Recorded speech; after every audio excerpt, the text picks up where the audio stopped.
Wolfpack, what is going on? It's your boy, the Wolf of RushStreetJournal.com. We breed and feed you fantasy wolves here as we are every Monday at 4 p.m. with another best ball draft. But as we like to do nowadays is also dive into some topics, some news. And of course, right now, the floodgates are open because free agency has powered on. I know last week we hit is Monday. I was just getting home from school. I had no real time to catch up other than give that rapid reaction knee jerk to some big stuff like Saquon, Jacobs, Cousins, Mike Evans coming back to Tampa Bay, Schultz going to Houston. We hit a bunch, and then we haven't been live since Tuesday, so there's a whole lot more. It got even crazier over this last week, so we are going to be able to go player by player real quick, probably 2 to 3 minutes a player, give you that knee-jerk reaction, and then, of course, diving into another draft where we look at how they have impacted the ADPs in their new homes and what's going on. That's a lengthy intro just to tell you we're ready to dive in. But my man Mo, how are you today? Not too bad, not too bad. I'm not in my usual setup today. I'm actually out of town, but making it work. Fantasy football never sleeps, so I'm excited to dive into the new player news and then get another draft in. Hell yeah, let's go. A couple comments coming in. Go Texans. We definitely have some Texans news to talk about. DGA, great to see you. Thanks for tuning in. If you're here with us live, the thumbs up button, your questions, your comments, all help us to continue to grow and get out to more people. So please consider liking, sharing, retweeting, all that good stuff if you enjoy what you're hearing. We'll start at the top, and there's not a ton of great quarterback news, so I kind of wanted to get it out of the way early because we have so many juicy running back notes to hit. Justin Fields landing with the Steelers. We already talked last week, though. Russell Wilson also going there, and Russell Wilson reportedly going to be the starter as of now. I don't know how you determine these things in March without even hitting the field, but still, this is definitely not ideal if you have been drafting Justin Fields so far in drafts. What's your just gut reaction to Fields landing there? What is a 6th rounder? We texted back and forth a little bit right when this news dropped, and my initial reaction was, first, how can they already call Russ the starter yet in March? It's kind of ridiculous to me, and this whole situation to me is going to be, I think it's going to be a total nightmare. But I don't see how Fields doesn't get reps. I mean, so the Steelers beat writers, they're saying that the Steelers are unlikely to pick up his 5th-year option. So they're going to need to see him on the field for at least some period of time to decide if they want to sign him to another deal to make them their franchise guy. I don't think anyone's going to argue with me when I say this. I don't think Russ is the answer to a franchise at this point in his career. Like, he's one of those Colts of the last few years, like a veteran fill-in, like stopgap guy. He's the in-between guy, but I don't think he's the answer to the Steelers' problems at quarterback. Justin Fields is the more likely out of the two, just given his age and current situation. So I don't see how they have to get Fields on the field for at least some period of time. So I think we're going to see I think we'll see Russ to start the season, but a fair amount of Fields. Yeah, I think so too. It does obviously impact how you can draft him, certainly in these best balls where we can't control it. Redraft, I don't even know if you're drafting Justin Fields or if he's going to be more of a waiver wire pickup. He was going, deservedly so, top 10 quarterback because of that Konami upside. You'd think he could have landed a starting gig, but no, I just don't understand why my Patriots, that's my only other takeaway here. Why the Patriots, you're so desperate at quarterback here. All you have is Jacoby Brissett, and it would have taken you a 6th rounder. That's it. You couldn't have taken a stab here, see what you get, take Marvin Harrison at number, that 1st overall pick. I don't know what they were doing. I feel like they fell asleep at the wheel. Not that Fields, I don't know that I even believe in Fields, but for a 6th round price to maybe see what you have, I believe in the athleticism. I liked what I saw at Ohio State with the kid. I definitely think he is worth far more than what they picked, what he went for here. And the Steelers got themselves an absolute A-plus slam dunk of a deal, even if he doesn't play much for them in this one. So we shall see how that plays out. Moving forward, one note that I am just so excited about, and really all fantasy fans should be, is Derrick Henry going to the Ravens, a match made in fantasy heaven, as I like to call it. I wrote about this one this week. You can find that at RushStreetJournal.com, but yeah, age 30, I get it. The cliff for running backs. We're betting on an outlier here if he's actually going to hit big because age 30 running backs never do, right? Well, who's a bigger outlier than the human steamroller named Derrick Henry, who last year proved he still has it, running behind the worst line of Pro Football Focus's grades last year. Ultimately, still ripped off the 2nd most yards, 1,167. Yards after contact was 2nd as well, 857. And also the 2nd most explosive runs, 15-plus yards, 16 total there. And he hit the 4th highest max speed among running backs, ahead of Keaton Mitchell, Jahmyr Gibbs, Kenneth Walker. He had 5 total plays of 20 miles per hour. That was only behind Breece Hall and Devon Achane there. The King still has it. And now he's going into the most fertile rushing environment you could possibly ask for. First, third, seventh, and first in total rush attempts. That's 4 of the last 6 seasons. Number 1 in rush attempts have the Ravens been in only below top 3 once, and they've been top 3 in rushing yards for all 6 of the years in that span. And no, Derrick Henry's been the number 1 rusher or number 2 rusher in all 6 of those years in yards per game. He is just an animal. This is a perfect rushing environment. 19 rush attempts inside the 5 for Gus Edwards. He turned those into 13 touchdowns, third among running backs. This, to me, I just could keep going on and on about how perfect this situation is for Derrick Henry to go off. He's up into my top 10 running backs, though. I know he's 30, though, Mike. Am I going crazy, or do you consider this a just dream spot as well? Everyone always likes to talk about that age 30 threshold when it comes to running back, about how they fall off the cliff, but I think it's just time we start. People have been talking about this the last 2 offseasons. I think it's time that we start not considering Derrick Henry as one of those typical running backs. Everyone knows just physically he's a mold breaker, and I just in terms of his longevity, I don't know why he can't be the same thing. Obviously, it's scary just given the age, but we've seen it. He's consistently played behind, not consistently, but over the last few years, he's played behind one of the worst offensive lines in footballs and continues to produce. And now you talked about how he's getting that upgrade. I know you talked about Gus Edwards, but the Ravens running back room as a whole, 28 attempts from inside the 5 last year, converted into 15 touchdowns. And I think the expectations for Henry are pretty solid. I think he'll see similar usage to what he did in Tennessee last year. He'll handle the vast majority of the rushing work with limited receiving work. I believe he had 28 receptions last year, and he has rarely cracked that 30 reception threshold throughout his career, and I don't think he will this year. But yeah, that was the second highest of his career last year at like 27. Not great. And Lamar doesn't like to throw those running backs. We know what we're getting. We're not getting receiving boosts here. But it's just a monster on the ground. 1,200 to 1,300 yards on the ground with 12-ish touchdowns. I think that's very much within the range of outcomes. And if you're drafting him as your second running back, I know you said you have him inside your top 10, but I feel like once we get down to it, I think he'll be drafted as a high-end RB2. I think he can provide solid output as your second running back drafted. Yeah, and you'll see when we draft too. And I don't know if you've done any since we last drafted. Before landing with the Ravens, he was going around 50 to 60 range. I scooped him up in 20% of my drafts ahead of time. He's now going top 30, and I don't think it's necessarily wrong by any means, but it's just one of the biggest risers for sure since the last time we drafted here, landing in that pristine spot. And I know he said 12-ish touchdowns. I think so, but if Gus Edwards can put up 13, I mean, if Henry put up 20 touchdowns next year, I don't think anyone would be shocked either. Like, there is that ceiling, which is, I know Lamar runs at the goal line some too, and I get it, but like, there is 20 touchdown upside here. The guy is, it's perfect. I absolutely love this fit despite the 30-year-old risk. Joe Mixon of the Texans. I know you had a ton to say on this, and I just said a ton about Derrick Henry. So I'll take a breather, let you take the lead on this one, and give my thoughts at the end. What do you think about landing with the Texans? A volume back, top 10 offense? Seems like a solid fit to me. What's the gut reaction for you? I'm interested just because of the CJ Stroud-led offense. We saw what they can do last year.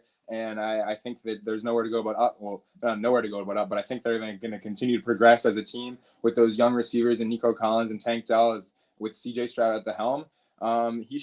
Mixon should be provided with plenty of opportunities, sustained drives from CJ Stroud, and plenty of opportunities at the goal line to punch it in. So the environment's great, but the real question is Joe Mixon still effective? He had a strong overall stat line last season, just over 1,400 total yards, 52 catches, 12 touchdowns, and he was the RB11 in fantasy points per game last year. But he did this on the back of high volume. He basically ran the Bengals backfield last year. He was 5th in raw rush attempts, 1st in team rush share percentage. He handled 67% of all carries for the Bengals, not just the running back carries. He handled 2/3 of all the carries. That was the highest in the league, higher than Christian McCaffrey, higher than anyone else. 13th in raw targets, 15th in target share, and 3rd in goal line carry share. He handled 84% of Cincinnati's carries inside the 5-yard line, and that's not what I think he's going to be seeing next season. I don't think the Texans did sign him to a 3-year, $27 million deal last year, but the usage that Joe Mixon saw with Cincinnati last year, I think, was reflective with them not trusting Chase Brown. I think they wanted to get someone in the mix, but they just didn't trust Chase Brown enough, especially in pass protection. And we'll touch a little bit that on later when we talk about Zack Moss and Chase Brown. But I just don't think he's going to see that volume, but I think he could get there just because he's playing on such a great offense. And you kind of can tell that he's not the same guy anymore just based on his efficiency metrics from last season. His 2.43 yards after contact per attempt, 37th among all running backs with at least 100 carries. And he wasn't particularly explosive last year. Not many big plays, 36th in explosive run rate among all running backs with at least 100 carries last year. So if he's going to get there as a productive fantasy guy, it'll be on the back of high volume. And with the passing forward offense of the Texans, I'm just not sure if all that volume is going to be there. I think it's a fair point. Yes, it's definitely going to be a pass happier offense. I just also look at that though, and I see Mixon played 78% of the 2-minute offense with Cincinnati, had 11% target share. Not insane, but certainly not nothing either. And Dameon Pierce is the only other guy on this roster. So yeah, maybe the raw total of snaps and volume won't necessarily be quite as high as Cincy, but I do think in terms of about 60% of the workload here, 65, 70%, I don't think Pierce is eaten in, certainly not into the receiving work and probably not into the carry share. He did nothing last year, and we saw them finally turn the keys over to Devin Singletary when Pierce got hurt. 76, 80%, 87%, 81%. We saw a 30 carry game out of Devin Singletary last year, in addition to 2 targets in that game, a 22 carry game, a 26 carry game. Once they decided to finally ride him and multiple 21, 23, 19.8, multiple top 10 performances when they decided to finally just turn the keys over. And this was again Devin Singletary. And yeah, you said Mixon wasn't that efficient. I totally get that too. But if Devin Singletary can have multiple top 10 performances within this offense once he was finally ridden, I do think 270 touches in a top 10 scoring offense, 23.4 points per game last year, probably take it another step forward. Even if he's not that efficient, and Dwayne McFarland did a great study about this offseason, that like efficiency metrics are awesome to paint the overall talent picture, but ultimately volume and snap share and receptions and targets, that's the king at running back. And I just see 270-ish touches coming Joe Mixon's way, even at an older, more inefficient level. So be it. I think he's going to still be a very, very solid running back too. He hasn't been outside the top 12 running backs in 6 years now. I don't know that he's going to fall out this year. I think this is a perfect landing spot for him for sure. I think it just comes down to whether or not it's a volume-driven position. I think it comes down to whether or not you think he's going to hit that 270 to 300 touch threshold. And if he does, he'll get there. I 100% agree. I'm just, with him getting up there in age and just like dropping off in the efficiency, I'm just not sure if he's going to be that bell cow just because he just won't be as effective. But we'll see. Yeah, they did ride Devin Singletary when it was working last year. So, there's definitely plenty of outcomes where he finishes with 270 touches. We'll just have to see. So yeah, well, as you mentioned, he does leave behind a massive opportunity over in Cincinnati. 257 carries, 66 targets, top 10 in opportunities. And you mentioned so many of the metrics in terms of the most carries per backfield, all that good stuff, especially in the red zone too. 3rd for inside the 20 carries, 1st for inside the 10 carries, and 3rd for inside the 5. Tons of volume in the red zone now vacated. And who's going to gobble it up? Well, maybe Zack Moss, who has been signed on a 2-year, $8 million deal. I wrote about this one on the website as well, so I'll just quickly touch upon some of my key points there. In Taylor's absence from weeks 2 to 5, Moss was the every down back. He shouldered 80% or more of the snaps for all 4 of those weeks. He tallied 89 carries, 517 yards from scrimmage, and 4 total touchdowns, making him the running back 4 at an average of 20.4 fantasy points per game in that 4-week span. Small sample size, yes, but it definitely was far more than I had ever expected or seen from Zack Moss in his career. And so that definitely has me intrigued in that Joe Mixon-ish role. I do think Chase Brown is going to mix into those passing down situations. He does have to improve in pass protection. You mentioned that, but I think that was part of why he started to get onto the field by the end of the season, as his coaches noted that he had improved there. Now, Brown is a game breaker, 9.81 RAS score, relative athletic score, 35th out of 1,745 running backs since 1980. And he also flashed that on the field with a 22.5 miles per hour catch on a 54-yard receiving touchdown. That's the 2nd fastest ball speed of the year. So this is an explosive athlete here that between the two, if you knew Chase Brown and Moss were splitting at 50-50, Chase Brown then would become the immediate must pick. But I do think Moss, especially that red zone volume we talked about, will be inheriting a ton of that 10 to 12 touchdown upside for Moss, in addition to 800 to 1,000 on the ground. I also do think, though, Chase Brown could also probably rack himself up 70 to 100 touches, with 50 or so of them being receptions, given how much they have leaned upon Mixon in the running back receiving room. I do think if Brown inherits that, he could have himself a monster year too. I do rank Moss higher just because I do think that's the sturdier, more consistent role. But as we're going to get into best ball in a little bit, some of those explosive games could come from Chase Brown. And Moss had missed time every year in Buffalo before going over to Indy as well. So we're looking at like the ultimate handcuff with benefits there in Chase Brown as well. Because if he becomes the starter, and he is 210, like he's not this tiny pipsqueak that I think a lot of people think he is. Brown's got some girth to his smaller frame. I like Chase Brown too. So I think this is a win-win for both Moss and Chase Brown. Both, especially Moss, rose up my rankings to a huge, huge degree. But I don't mind taking both of them in drafts. I think they're both great values because I don't think Moss's price reflects just how valuable this role is going to be, given he was going at pick 150 not too long ago. Now he's in like the 90s.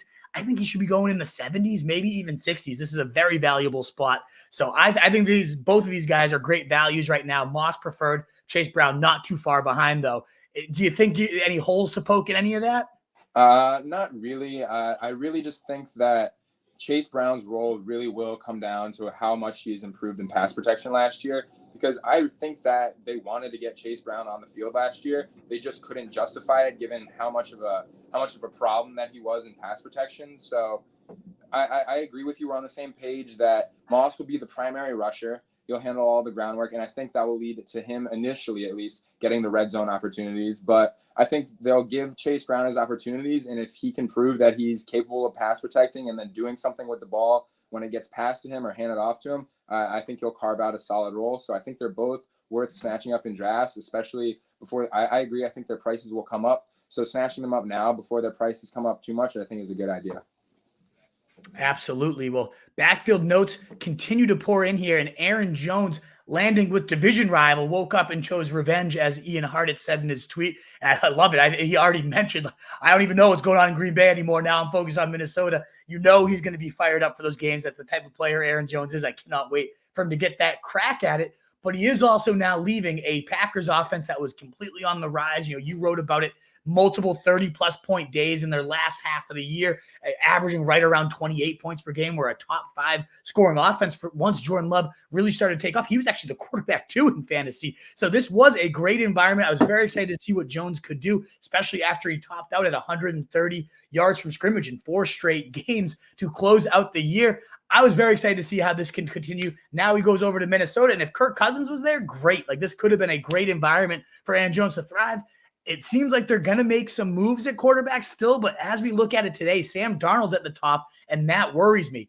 What's your take on Aaron Jones landing in Minnesota? I've got a few other numbers I'd like to toss out there, but I want to hear your gut reaction too. I am also incredibly worried about Aaron Jones heading to Minnesota. So you talked about a little bit how he closed out last season. His season last year was interesting. It was pretty heavily impacted by injury. He was dealing with MCL injury and a hamstring injury, and he only played 11 games, but he closed out strong, like you mentioned, with 130 plus scrimmage yards in 4 straight games. But he was also doing that on 20 to 25 touches in all of those games. I don't think he's going to be seeing that in Minnesota, but I also don't think anyone was expecting him to have 130 scrimmage yards in every game with Minnesota. No. But Jones still proved to be effective when he was on the field, especially as a pass catcher. He was top 12 in both yards per route run and target per route run among running backs. So I think I think the Vikings understand what he can bring to them through the air. But I just don't like this fit in Minnesota whatsoever. They had little success running the ball last year. They were in the bottom half of the league in all of these statistical categories: rush attempts, rush rate over expectation, rushing yards per game, yards before contact. And you saw it last year. Nobody could really get it going except for a couple games here and there between Alexander Madison and Ty Chandler. And like you mentioned, the potential of Sam Darnold or maybe J.J. McCarthy, whoever is going to be that quarterback, just makes the outlook that much more cloudy. So it's concerning in that sense, but there is some positives to this. I mean, he signed a $7 million contract, so he's clearly going to be the top option in Minnesota. He'll be the second top running back option in Minnesota. He'll be the secondary offensive option along with Addison behind Justin Jefferson. And I think you can expect 15 to 20 touches a game, which should be enough for him to produce. And I think he'll produce like a low-end RB2, and that'll be solid production. But the offensive environment and their struggles to run the ball as a team are are problematic for me. And I want to be excited about Aaron Jones because I still think he has some in the tank, and I still think the price is good. But the inability of the Vikings to run the ball over the last few years and the question marks surrounding the offensive environment in general are having me a little hesitant right now.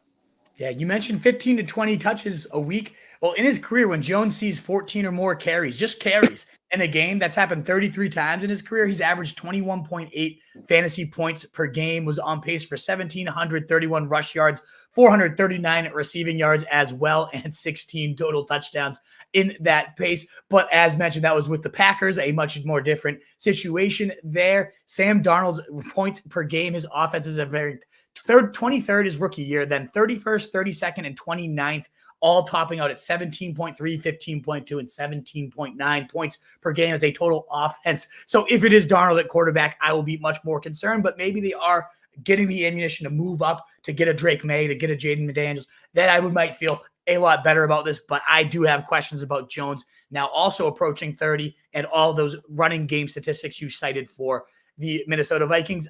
It just seems like it should be a better fit than it actually is. I am worried. I'm not drafting him much at his price right now. One other running back, and the last running back we are talking about today that ultimately I am not drafting, wasn't drafting, and now certainly not drafting in his new home is Austin Ekeler going to the Commanders. And I hate saying that because Ekeler has been one of my fantasy guys for the last 5 years. I've loved the guy. And maybe he's already said it himself in his press game, his presser, was that he wanted to come here because Brian Robinson can be that big carry guy, wear down the defense just like Melvin Gordon used to do, and then it allows Ekeler to go out and do his thing. He had some really, really productive years in that type of role, and who was the offensive coordinator at that time was Anthony Lynn, now his running back coach over there with the Commanders. So it is probably going to be this type of Thunder Lightning committee. We're talking about an Ekeler career high of 206 carries. It's not like he was going to ever be at bell cow type of guy going to the Cowboys or anything like that anyways.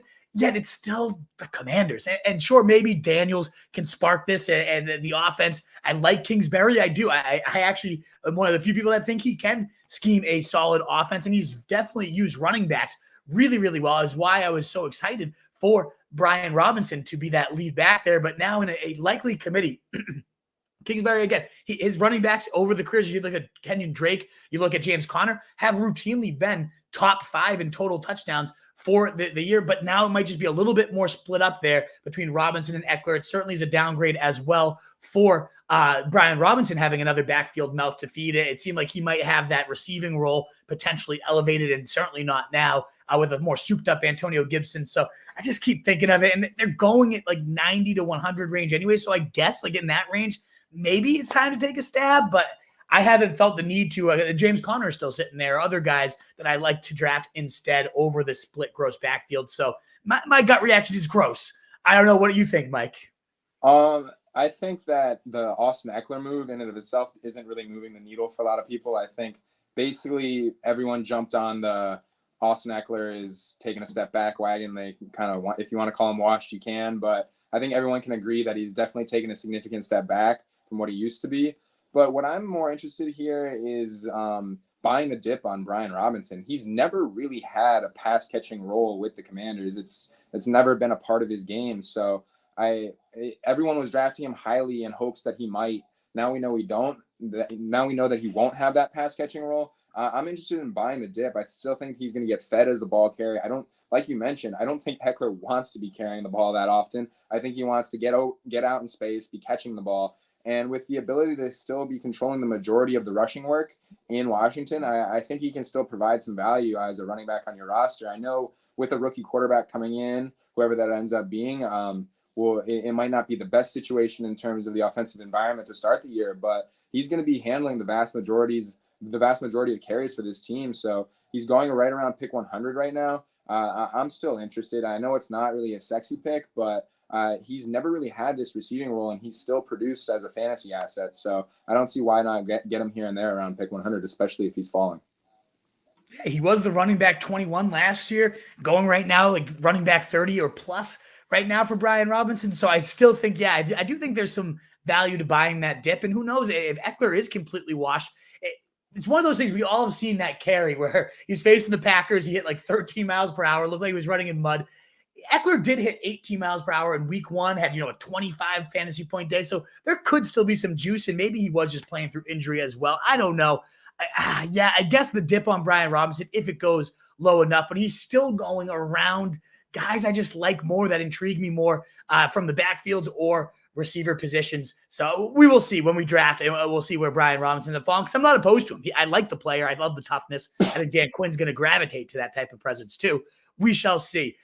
We are now moving to the wide receiver position. Some great questions and great comments coming in, guys. Thank you so much. We'll definitely hit those while drafting. It's a little bit less structured, and we can have some time to move through those. So if you can be patient and hang on for about 10 more minutes, we'll be drafting, and we'll hit all the questions you guys have. Thank you again so much for being here. Again, any likes, shares, retweets, any of that good stuff really does help the channel continue to grow. Any new subs, we really, really appreciate you listening to our breakdowns. Let's talk about some wide receiver moves, starting with a massive deal. Calvin Ridley landing with the Titans, getting $50 million guaranteed, 92 over 4 seasons. Really, really solid deal for Ridley. Just probably not the spot we all want to see him land here, though, but there might be some stuff to be intrigued by. What's your gut reaction to Ridley landing with the Titans? I'm more confused than anything. I mean, first, this was not the spot that he was pegged to be going, so that first and foremost confused seeing the Titans pop up as the team, but it's just that I know this was with a different team, but Hopkins and Ridley were used so similarly last year. I'm confused as to how they're going to try to intertwine these two talents. Both of them were outside guys last year, but I think this a change of scenery is going to be good for Ridley. I don't think the Jaguars were really using him properly last year. He was running a lot of you can go look at those ESPN Next Gen route trees. He was running a lot of routes to the boundaries. He was playing exclusively outside. He wasn't really being used creatively at all by the Jaguars, in my opinion. So he obviously will be having to compete with DeAndre Hopkins for targets. And I like Will Levis. You mentioned earlier highest percentage of turnover-worthy throws, but a highest percentage of hero-worthy throws as well. So they're going to get the ball downfield to these guys, but it's just really hard to tell given their similar history of usage, who's going to be used in what capacity. I think you brought up some really good points, though, with the usage, and that's actually what Ridley himself cited when they asked him, why'd you pick the Titans? He did mention money, the gambling man. It's not shocking there. But he did also say, I want to be the guy. I want to be used as the guy, and they didn't use me there that way in Jacksonville. He's already been talking about Callahan telling him slot roles and moving him all over the formation to get this more creative type of layup targets, in addition to a lot of the deep, tough boundary catches that we saw him making routinely last year. So really, really intrigued to see in this new role. And Callahan himself talked a lot about, before even getting Ridley, while he was at the combine, we need to add speed. We need to add playmakers. We need to pick the pace up on this offense. I expect a much faster pace, higher throwing. Vrabel was always bottom 4 every single year of his career in pass attempts, passing yards, just abysmal for passing offenses. And Callahan, we've seen how those offenses operate from Cincy, where he is coming over from. So I do think this is going to be great for an overall offensive environment if Will Levis can deliver the rock. We've seen some crazy, beautiful throws from him before, in addition to some Jameis Winston-style questionable decisions. I think it's a great move for him, though. I've always been drafted. I talked about Levis. If you can go back and watch any of our drafts, I continue to talk about him as one of my favorite personal quarterback going in the top 20 guys, or outside the top 20, rather, in those last few rounds. His price has come up about a round since this happened, understandably so, but I still think he's an absolute steal. The kid has a cannon, and I think adding a weapon like Ridley doesn't preclude them from also adding and dipping into this very, very talented rookie class as well. So I could see a much different, more high-flying offense. So, yeah, for Ridley himself, maybe not the best landing spot, but it does just suggest what type of offense we should be picturing over here with the Titans. And I don't think it's going to be necessarily a huge downslide there for Ridley. He just has always kind of gotten drafted higher than where I typically take him. One guy I'm definitely going to be in on, though, is Marquise Brown, landing with the Chiefs, 99th percentile with his 4.31 40-yard dash. And we've seen this guy shoulder wide receiver 1 burdens 4 times. And I don't think he's going to have to do that with Kansas City. Landing with the Chiefs, obviously it's Mahomes is the selling point here. But I do think he can, when they need to use him as that number 1 guy. When you look at 2021, his sophomore year, he was the wide receiver 6 in weeks 1 to 9 before Lamar got hurt. And then it all kind of went downhill. We've also seen him have these spurts before he himself gets hurt. But without Hopkins with Arizona just 2 seasons ago, Brown was the wide receiver 7 in fantasy points per game, wide receiver 5 in targets per game. He was killing it. And so now he lands in a spot that doesn't necessarily need him to be that target hog, but there's going to be plenty of vacated volume. There's really no one else here besides Rice and Travis Kelce. So I could see 8 to 10 targets weekly for a team that has desperately needed speed. Yeah, they've had MVS, but he doesn't bring any actual threat beyond just running wind sprints down the field because he can't really catch it with reliability. Brown can run a much more diverse route tree than just the go as well. So he can fill that MVS type of situation while also doing a whole lot more at every other layer of the field too. Mahomes himself has already said he brings a ton of dynamic playmaking ability. To add a guy like that who's ready to come and work and be hungry, they've already been talking every day about getting the throwing sessions ready. They're trying to keep this thing rolling. Andy Reid was texting about getting a ring, and Brown was like, hell yeah, let's go. Like, it's good. Everything about this is there's so many close landing spots across so many other positions. This seems like they just perfect. Whoever was going to come and be that speedster for the Chiefs was going to be entering a very valuable role. So I love this. His price has gone from 120 to 90 in the span of a week, and I'm still on board with him in that 90-ish range. I think by the time the season's rolling around, I wouldn't be shocked to see him going in the 70s. So yeah, I'm a huge fan of this, but we've also seen injuries and inconsistencies from him in his career. So am I going a little nuts and overboard on Marquise Brown, or do you like the signing a lot too? I don't want to say you're going too crazy, but it's hard not to get excited about a wide receiver signing on to play with Patrick Mahomes. I mean, everyone's going to get excited about it. It's just kind of a given.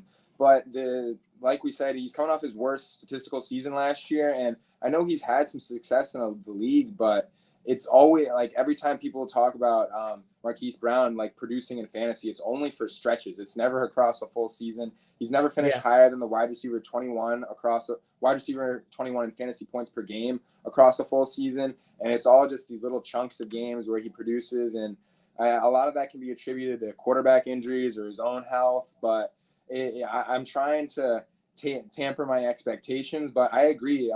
Mahomes was, I'm sure, not thrilled to be running that dink and dunk offense last year. They didn't have a true threat downfield. So this will open up the field for Mahomes, and I'm sure he's happy to have him. But I'm trying not to get too ahead of myself. But obviously the deep A-dot guy for Mahomes and the elite speed is something to be very excited about. No one is Tyreek Hill, but they're obviously trying to recreate him somehow, and they're doing it this year with Marquise Brown. We'll see how it works out, but I think still, around pick 90, pick 100, I think he's still a great pick, but I agree. I think he's going to get pumped up. We saw it happen with Kadarius Toney last year. Just whoever people assume the wide receiver 1 is in Kansas City is going to get pumped up. And this year, I think they're going to assume that, I mean, he'll have more competition with Rice now that Rice is a solidified guy in the offense, but I try to tamper my expectation. I'm trying my best to not get too excited. Yeah, I do. I don't want my excitement to suggest. I think Rice is definitely ahead of him. I think Kelsey's definitely ahead of him. We're talking about third on the target totem pole here, but we've seen Mahomes sustain 3 quality options before. So we shall see how that plays out. The only other nugget in there, too, is who is going to catch balls for the Arizona Cardinals next year. I think Trey McBride is the obvious first person to bring up. He had 81 catches last year. And I just did the math. He only had 15 catches through the first 7 weeks. So 65 of those catches came in the second half of the season, 130 catch pace on the over there. So this guy should, I mean, even now is less competition for McBride to face. I think he is maybe the number 2 guy now. Maybe the number 1. He has number 1 tight end upside. Certainly within his range of outcomes will be that focal point of this offense from the tight end position. So that's big news for Trey McBride. Yes, they'll probably make – you got to imagine they add – if Marvin Harrison falls to them at 4, there's a no-brainer. And even if not, they'll probably draft Neighbors or somebody. So there will be some receiving talent coming in this rookie class. But even still, you got to feel good about Trey McBride now being that top dog in this offense. An offense that I do not feel good about their passing prospects are the Chargers. Good Lord. Keenan Allen going for a 4th-round pick, which was, again, come back to my Patriots, apparently too rich for the Patriots. I don't get what the hell they're doing. All this cap space that we're going to blow. This is not a Patriots podcast, though. Keenan Allen going to the Bears, 4th-round pick. To me, my knee-jerk reaction, I didn't even dive into this too much because he's coming off the best season of his career. He had a great year in terms of open percentage. He looked good. I know he's a year older and still on the field. Keenan Allen was as good as he's ever been, as productive as he's ever been, and certainly saw the biggest workload that he's ever seen. So he's coming off an amazing season, and yet he goes to the Bears where his skill set and DJ Moore seem to be very similar, other than the fact that DJ Moore is just younger, faster, and better at this stage of his career. So I just don't know. We're putting a lot of faith like Caleb Williams. All the hype is that Caleb Williams is the next big thing, and maybe he is. But if he's not, or if he has some growing pains as a rookie, to be able to sustain DJ Moore and Keenan Allen to these levels that both should be going in the first 3-ish rounds of fantasy, I don't buy that. So Keenan Allen, he is starting to drop, but he's still going at the beginning of round 4, sometimes mid 4 at the latest. I don't know. I don't love that. But also Mike Williams leaving there too, getting cut by them. Apparently he's interested, getting interest from the Panthers. Yay. The Jets. I guess if Rodgers was healthy, that would be cool, but who knows what to believe there. And then maybe the Steelers as well, which also not great. So none of the teams that you really would love to see Mike Williams land on are necessarily calling up his number. The other takeaway, of course, too, is what does this mean for Justin Herbert? Josh Palmer atop the receiver depth chart. And, of course, at pick 5, they're going to I'd be stunned if they don't go Neighbors or Rome. They got to be somehow dipping into this elite receiving class. But then there's rumblings that they're the team the Minnesota Vikings are trying to trade up with, and maybe they do just load up on running game and defense, and it's just a hideous attack. Great way to use one of the best young arms in the game in Justin Herbert. But this has to be a huge downgrade for Herbert. Definitely a downgrade for Keenan Allen, in my opinion, and a massive glaring opportunity hole for whoever's going to be that wide receiver one. And if it's Palmer, good Lord, who knows? But yeah, I don't know what to make of this. It's hideous. It just sucks all around, in my opinion. And we talked about it earlier on one of our first shows about what was going to happen in this wide receiver room. I didn't think both of them were going to get cut, but apparently Keenan Allen refused to restructure his contract, and I don't want to get too far into that, but I mean, I can understand it. He's coming off the best season of his career, but here we are with both of them off the team and Josh Palmer as the wide receiver one. I know I mentioned it, grab Palmer, and I think you should still be grabbing him. His ADP is currently 171, so you can still grab him pretty late in drafts. I don't see why you wouldn't be, but yeah, it just sucks and in every way you can think about it for Justin Herbert, 0 weapons, Keenan Allen going to the Bears, playing with a rookie quarterback, and yeah, competing with a guy who's they do very similar things on the field, and he's just younger. So I agree. I just don't see any way that the Bears offense sustains two highly drafted receivers. So I'll probably just end up fading Keenan. I'm not going to make that call now, but one of them will end up being faded for me. I just don't see how they end up sustaining 2 guys there. And then Mike Williams, I used to love Mike Williams, but I think I'm done with him at this point. I saw earlier from Schefter, he's scheduled to visit with the Jets and the Steelers. I don't know why the Steelers would really bring him in. It's kind of just a replica in terms of the skill set of George Pickens. And once again, it would just be an older guy, especially one coming off of a major injury, competing with a guy with a similar skill set. So we'll see where Williams ends up, but he's not going to really move the needle for me, especially if he lands in Pittsburgh competing with Pickens. Like, maybe some people will put some steam behind him if he ends up in New York with Aaron Rodgers. I'm not really sure. We'll just have to see where he lands. But yeah, it's not great all around. Nobody really got an improved situation. It's just, we'll have to wait and see. But the Chargers will be bringing someone in for sure, and I'm sure people will get excited about that with Justin Herbert. But yeah, as of now, it's just gross.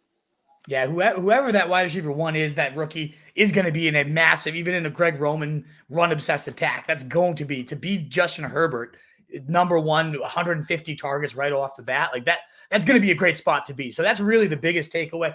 I do like Shane Waldron, the play caller coming over from the Seahawks, did some great things, the kind of McVay tree. So maybe Keenan Allen and DJ Moore, they do fit the dink and dunk and get the ball, let them do their thing. Like, this could be a good spot here for Caleb Williams as well, with some really impressive weapons. We'll see what he does. But again, it just, the knee-jerk reaction is not a good one. The only other receiver trade we have, and then one last guy I wanted to quickly hit, Diontae Johnson going to the Panthers, which also is going to have a big impact on George Pickens. I'll let you take the Diontae impacts. I know that's been your boy, and then maybe I'll hit a little bit of Pickens. But what's your thought? I didn't think there was too many spots that Diontae could go to that'd be a downgrade, and it's not a guaranteed downgrade. Maybe Bryce does take a step forward, but man, what we saw last year was one of the worst things I've ever had to watch football-wise. And I'm a Pats fan. Like, that was bad. The Panthers were even worse. I don't know. I am not – it seems like one of the only places Diontae could go and maybe get a downgrade, but maybe there is cause for hope. Let me know if there's a case for hope in your mind, because I don't necessarily see it myself. I can't really make the argument. I mean, you can argue that the Kenny Pickett Steelers and the Panthers offense last year were equally bad. I mean, they were both pretty horrendous, so it's not too steep of a downgrade on going from Kenny Pickett to Bryce Young. So I guess you can take some solace in that. But yeah, it's not great. I mean, I believe in Diontae Johnson as a talent, one of the best route runners in the NFL, consistently finding himself wide open, but last year, we saw some pretty big issues with his effort, which is not something I want to be saying about an NFL player who's playing a game professionally. But I mean, you just saw it out there. He didn't like it, and I mean, is the situation going to be much better? It's going to be probably another horrible team in Carolina. And if you're questioning a receiver's effort and like being able to maintain interest for the entirety of a football game, it's scary, especially with how the Panthers are setting up to look as an offense next year. So we'll see where his price settles out. And I may still be in just because I think he's still a really talented receiver who can get open and beat just about any corner in the league. But yeah, unless Bryce Young is making a significant step forward, I just think this is going to be another nightmare offense. I mean, we saw Adam Thielen have success for about 6 weeks last year just because he was commanding a ridiculous number of the targets. And given Diontae Johnson's route running ability, I think he has the chance to command a ridiculous target share, but that's the only way he's going to do it. So target him in PPR leagues, and if the price is good, we'll see where it settles. But yeah, that's the only way he's going to be able to get there is just by taking all of the looks. And granted, he could, if he gets that Thielen role, he's certainly a more juiced up Adam Thielen. And Scott Barrett had a great tweet about how Diontae Johnson last 4 years has been better than Justin Jefferson in terms of ESPN's open score. It's what he does well. He gets open, and for all the faults of Bryce Young, his receivers got open at the lowest rate according to so many different metrics. So this will be the type of guy he absolutely needs to get open in the short area field and make those layup throws. Like, it could be a valuable spot. I don't believe in Bryce Young nearly enough right now. They've beefed with the line, though. Maybe that will help him out. I do think the bigger implication is going to be with George Pickens as a result of this, who finished last year. Once he finally got away from Mason Rudolph, the last 2 games where Mason Rudolph started, 15 targets, 11 catches, 326 yards, and 2 touchdowns, 21.7 yards a target, and 29.6 yards per receptions was how George Pickens closed out the season when he finally was not part of the Kenny Pickett experience. We already know Russ Wilson's going to be there and ideally a upgrade. And if he's not, then Justin Fields will ideally. We saw him sustain DJ Moore for quite a bit too. And then you look at George Pickens' numbers without Diontae over those 4 games last year where Diontae missed. 28.6% target share, 3.0 yards per route run, and 16.6 fantasy points per game, the wide receiver 16. And that was while he fought through a 60.8% catchable pass rate. That was 80th in the league. So I think all things are coming up George Pickens right now between the quarterback upgrades, between the now clear number 1 role on this depth chart.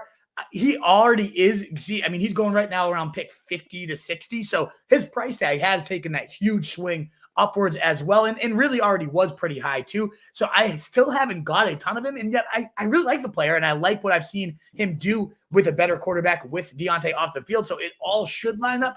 I just find myself going elsewhere in that kind of 50 to 60 range. We'll see when we draft today in just a second who's there when Pickens goes, and we can kind of debate it.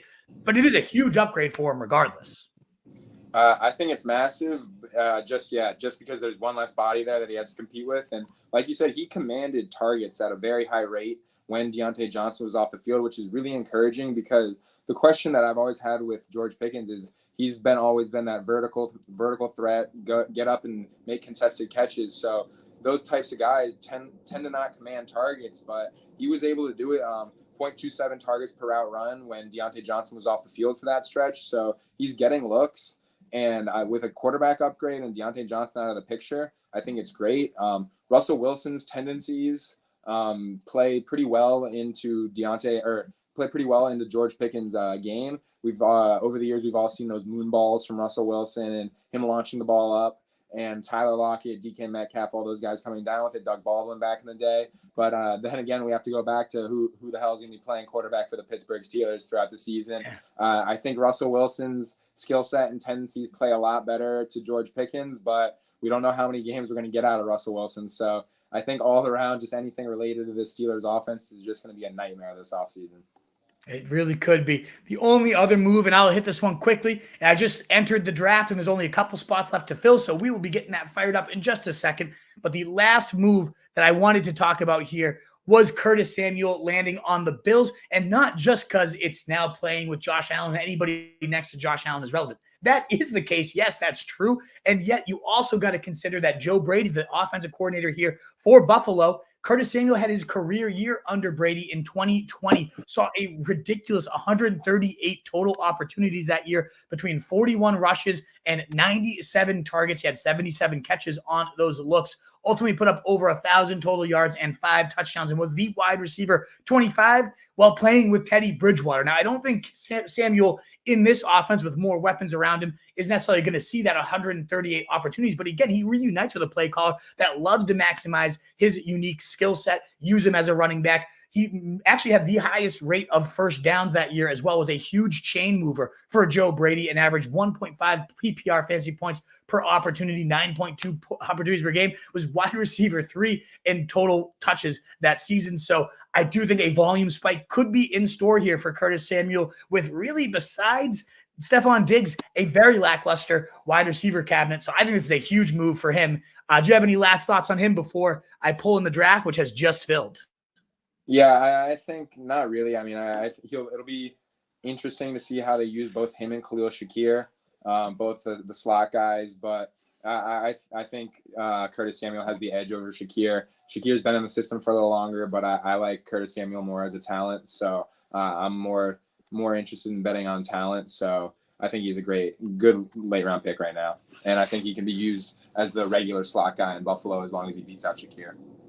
Awesome. But well, that wraps up all our free agency news.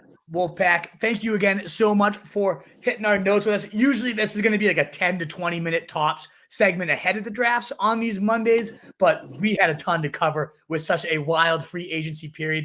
As you can see, we are going to be pick 7 here now as we look at the implications. If you're enjoying what you're hearing and you want to continue to help the boys out, a thumbs up button would be so greatly helpful. Let me just now get back into the draft, though. I hit the wrong button to get there as we're on the clock. Justin Jefferson and Amon-Ra St. Brown. Is this just too far for Jefferson to fall? What do you think? Yeah, this is an easy click for Jefferson for me. I mean, we saw him get it done with Nick Mullins last year, have multiple good games with poor quarterback play. I know it's scary, but I'm still buying the talent of Justin Jefferson, no matter who the quarterback is. Yeah, at 7, I mean, that's a no-brainer to me. If it's Sam Darnold, this could get ugly. I did see that, over their careers, Sam Darnold has averaged 215 pass yards per game. Kirk Cousins over 270. 60 yards per game is no joke. And Dwayne McFarland took it even a step further and talked about how, receivers that have seen that level of drop in quarterback level of quality typically finish outside the top 12. So it is definitely a concern, but I'm feeling better and better about the Vikings. The way they're loading up on first round picks right now, I think they're trying to move up into the top 3, if not top 5, to really get one of those big 3 of Drake May, James Daniels. So obviously won't be Caleb Williams, but I feel better knowing that they're clearly not done at quarterback. At first, 11 mil going to Sam Darnold. They're settling on that for the year. This is going to be hideous. But yeah, I think Jefferson at 7, the clear no-brainer number 1 of last year.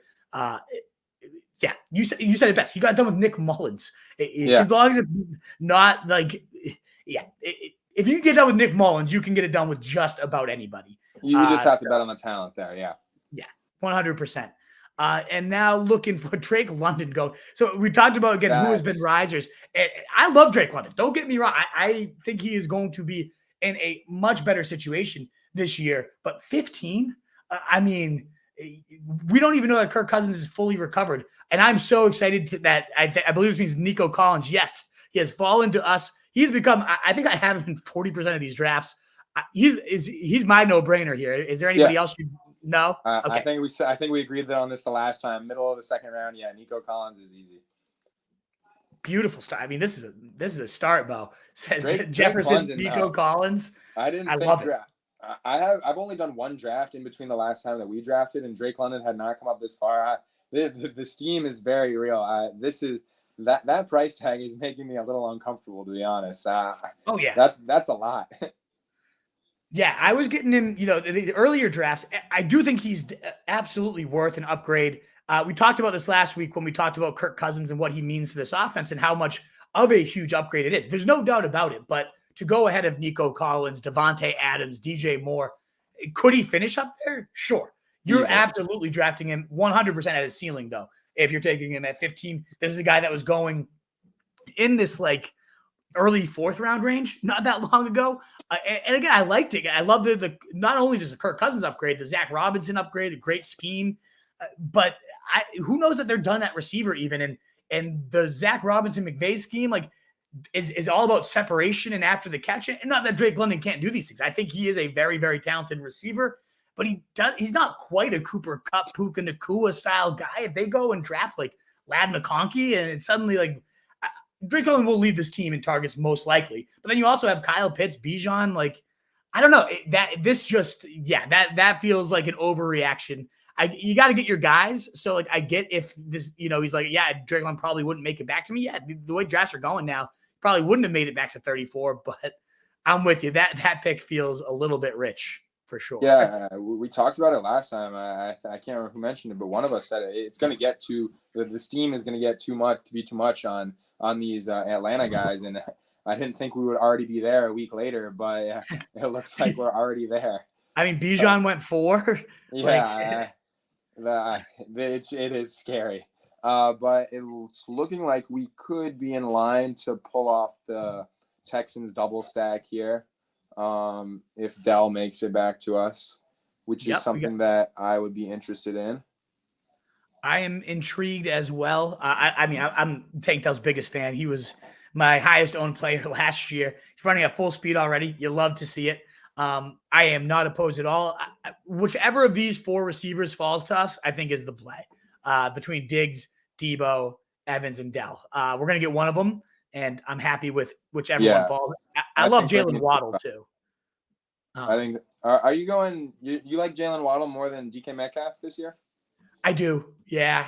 I think Waddle's going to have a nice rebound this season. I don't know. I don't know what to make of DK Metcalf, a new offense, new play caller. With Metcalf, it's just whether or not he gets there on the touchdowns every year. That's just really what it almost always comes down to. So exactly. I like Dell here. We'll grab Stroud later, pull off the full stack. Yeah, we'll have to probably reach a little bit on Stroud in the 5th round, but we got to make sure to definitely fine on stacking up as many Texans as we can. I think that offense is only going forward. And one thing that I don't think got talked enough about, because everybody likes to look at the new play caller to get a great stuff for Atlanta. Awesome to have a new play caller, but the value of consistency for Bobby Slowick not getting a head coaching opportunity, for the Lions, what's his name, Ben Johnson not getting a head coaching. That's great play callers staying in place shouldn't be overlooked, especially now you have year 2 of CJ Stroud. To have him go into year 2 with a brand new play caller, sure, they'd probably they might just promote from within and keep the same system, but it's just that much better because it was Bobby Slowick's first year calling plays. So I think, I'm all about this offense potentially hitting that top 5 level, just blowing up with CJ Stroud. We saw plenty of 30-point days that they were averaging 30.3 over their last 3 games to close out the year. And I think that could become a regular occurrence. And I think I texted you about this kind of concept of in general best ball, the idea of division stacking. I don't know if there's a ton of research or writing out there yet. And if somebody has, I'd love to read more of it. But to me, this division is ripe. You got the Texans, the Colts, the Titans with now a maybe more high-powered offensive attack, and the Jags.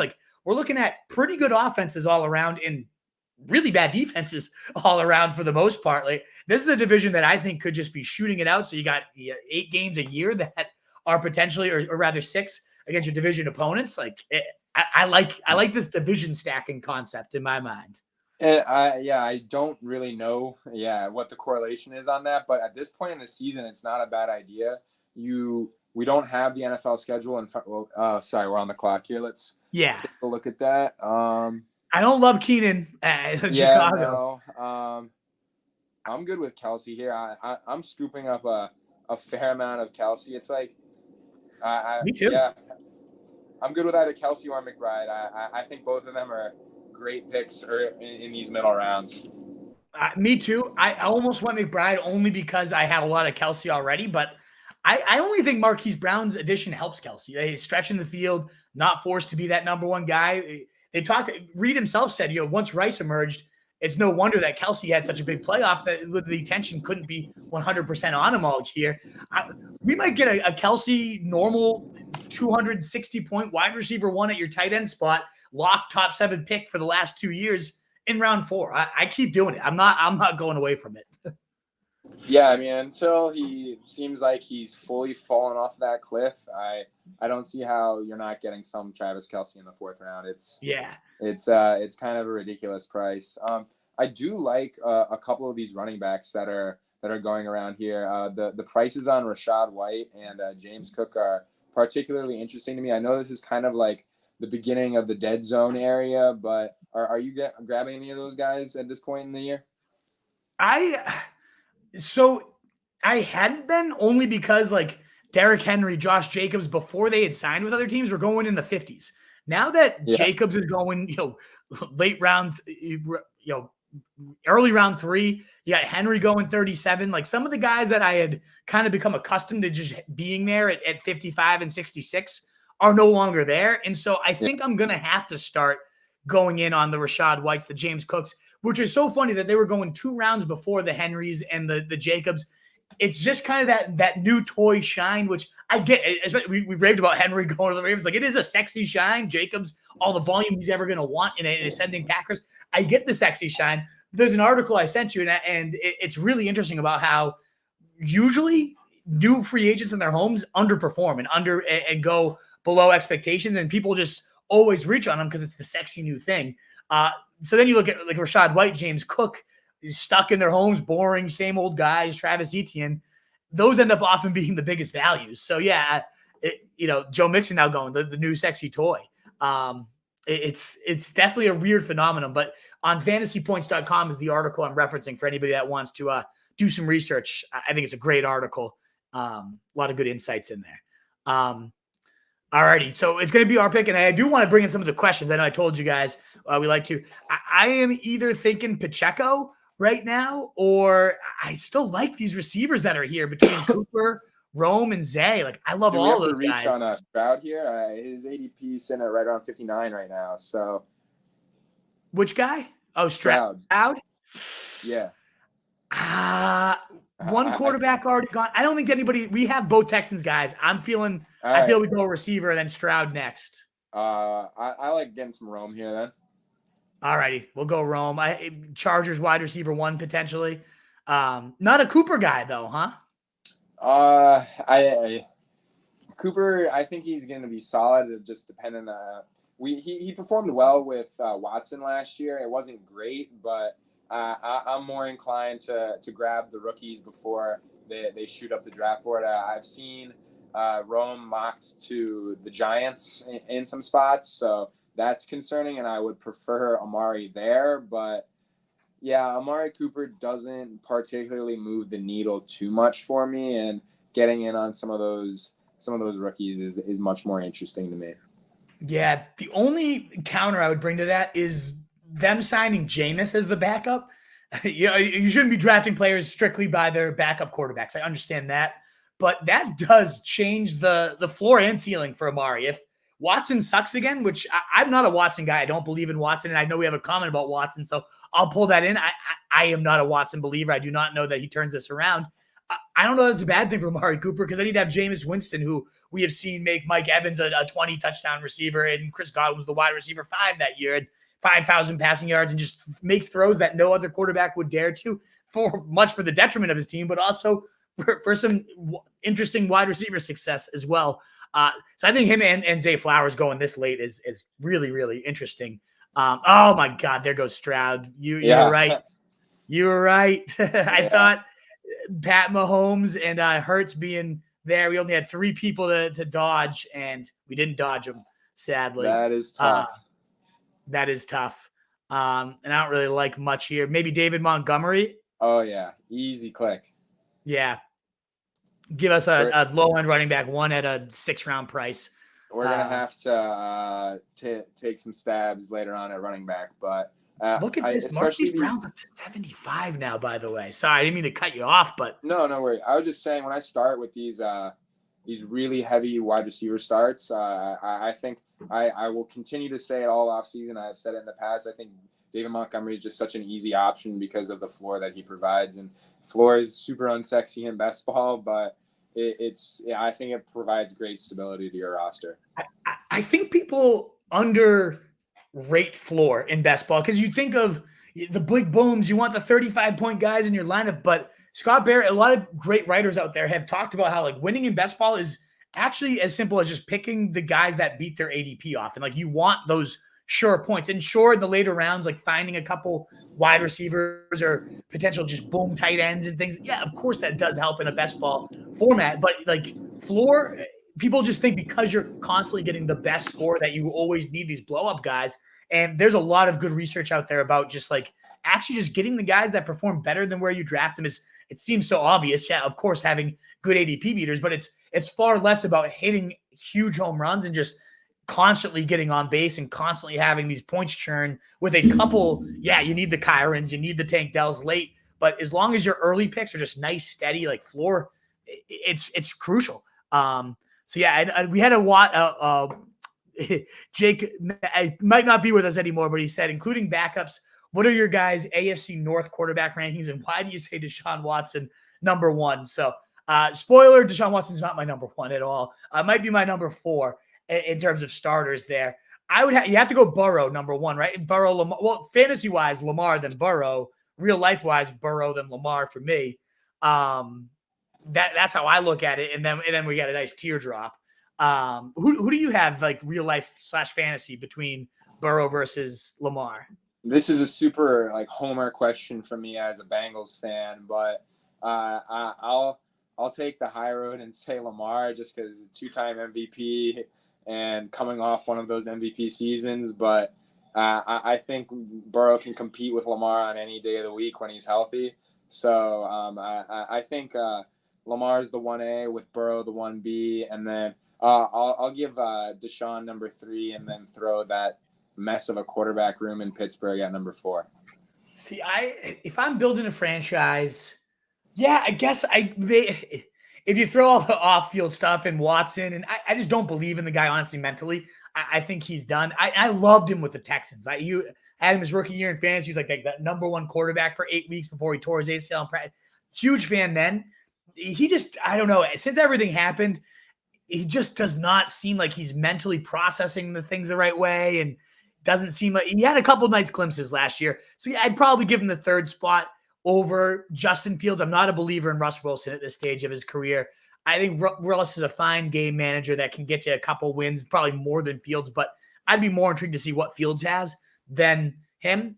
So yeah, I'd get Watson probably 3rd, Fields 4th, Wilson 5th, and then whoever knows the rest of the backups there. All righty, it's about to be us. Don't love Pollard. I don't hate going naked Dak here. I think he's just as good as some of these other quarterbacks. I also love. I know we missed out on our guy CJ Stroud, but Dak was a monster, and now they have no running game to speak of. I like Dak here.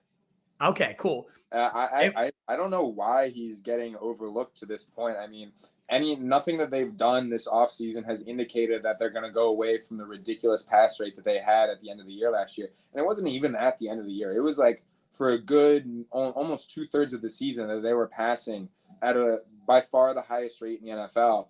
Yeah. So I think he should be up in that elite tier. I don't know why he's not going near the Burrows. He was far and away the number 1 quarterback in that span that you're bringing up. Yeah.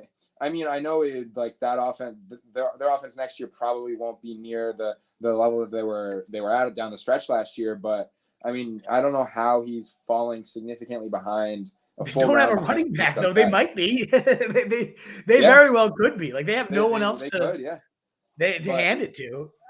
He lost his tackle, so I get the line downgrade. But to be going one behind Kyler Murray, who has legitimately no one to throw to, That's one of the things too. I know I really did want to stack up Stroud, and I would have no doubt taken him at 66 had he been there.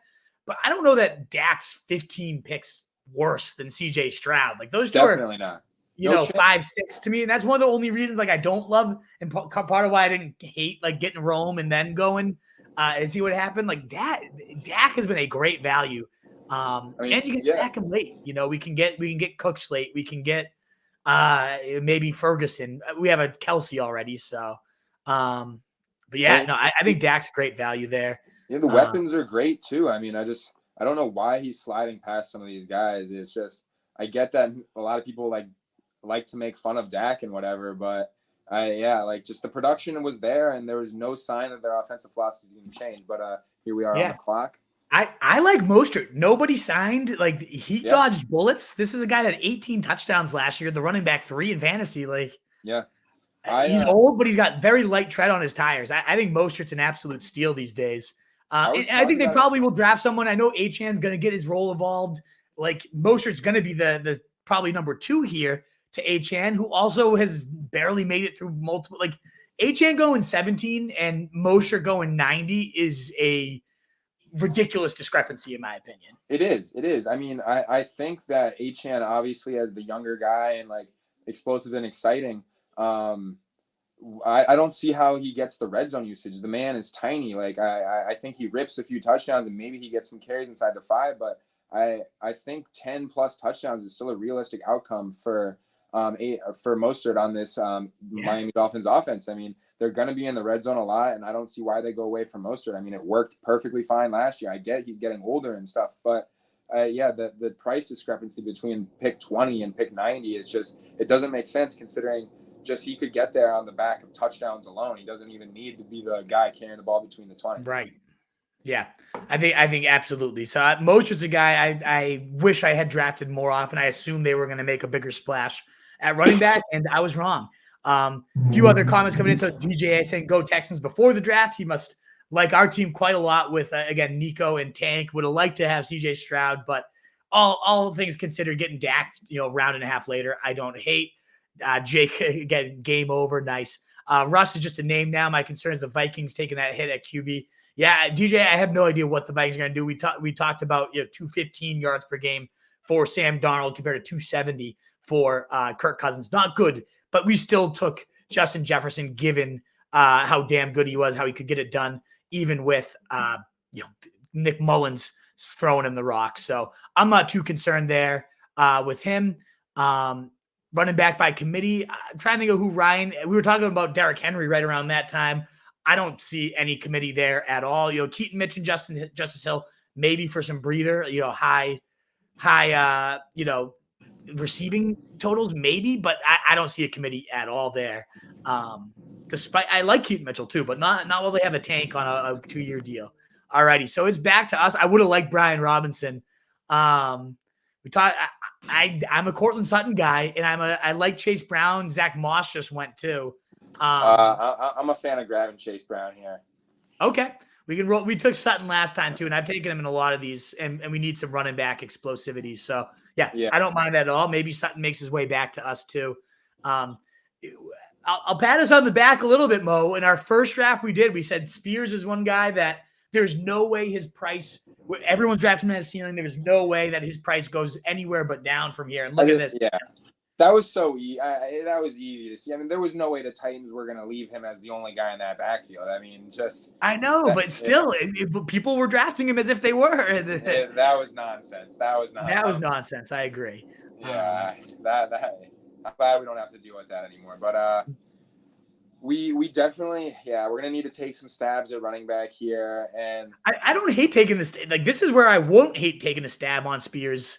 Like, Pollard had no juice last year, and this is a good zone running game coming in. The Callahan, Brian Callahan, the dad, came in to work with his son. He is known. I'm a nerd in this sense. I love line stuff, and this is like a line guru that has made no-name lines, kind of like that Shanahan idea, into great like blocking units. So I think there's going to be some decent ground production here, and I'm not convinced that Pollard is 100% the guy over Tajay Spears. So if Spears is here, this is concerning because he's like the fourth mouth in that offense. Yeah, now that they brought I don't in know. He Ridley, might be the next running back. Like, he could be the running back one over Pollard. If thus Pollard has a huge turnaround, which he could. I loved Pollard 2 years ago. And it's also like who I do like JMO here. I like Xavier. I like Spears, but running back's starting to get ugly, and the rookies are starting to go here. Is Benson off the board? Yeah, Benson's off the board. I don't Yeah. hate. I think this is like he was going 70, and now he's like going. Spears. You don't hate Spears? What I do like Worthy and JMO too. I like Spears here. And it was hard. We talked about it just where we thought a fair price was to settle, and I don't mind grabbing him in the double-digit rounds. We saw him being involved with the offense even when Derrick Henry was there. So yeah, I don't think that, like, obviously the difference between Derrick Henry and Tony Pollard, just in terms of competing for touches, I think it's lesser competition for Tyjae Spears. So I think he'll good be too. in some, Like, yeah, he's explosive. So he'll get his opportunities, and yeah, if he can rip those plays off, and I like Tony Pollard was terrible at the goal line last year. So I know Spears doesn't profile to be a goal line back, but Tony Pollard has never really been successful. So we'll see how that shakes out. But yeah, I don't mind Spears in the double-digit rounds. He pounded it in pretty well in college. Tyjae Spears from I know it was like D1, it was lesser competition, but I'm intrigued by him at this price. This is exactly what we were talking about 3 weeks ago when we said, don't draft Spears now. Wait till they make a move. He's going to go, I thought maybe 10 picks later. He's going 35, 40 picks later than what he was going just a few weeks ago. So, yeah, this is the buying the floor. Like, even at this price, like, if he did what he did last year with Henry on the roster, we're getting a good deal. That's an okay value right there. Yeah, so I love it. Fourth running back on the roster too. So, you don't need a lot for him to pay off. And if Tony Pollard is once again bad, and like, I think that can certainly be the case. I'm not completely sold that Tony Pollard is like that guy. He was playing behind one of the best lines in football in his time with Dallas, and he was playing in that change of pace role. It wasn't his backfield when he broke out behind Zeke Elliott. So now moving over to one of the worst lines in football, there's a decent chance that Tony Pollard just falls flat on his face, and he's just not that guy that we all thought he was. So yeah, it'd be interesting to see how that backfield shakes out, and I think there's a very real chance it shakes out in Tyjae Spears' favor. Yeah, I'm fully with you there. So at this range, there goes Goff. I wouldn't have hated getting Goff there. I like Jaden Daniels. I like Blake Corum, but we've nailed a couple running backs here. I don't like Khalil Shakir. I like going Ladd or Keon as well, though, getting like another rookie here. Any of those names? Yeah. I'll go Ladd. I'm cool with Ladd here. Keon Coleman. Love it. Yeah. What do you think about Keon Coleman? He's so polarizing, I feel like, as his prospect, because he's that big body guy, but some of the testing was concerning. Damn. Speaking of Curtis Samuel going. Oh, wow. 128. Where was he going before? I mean, I'm probably close 170. Yeah. He was going 170 to 200. Yeah, kind of an afterthought.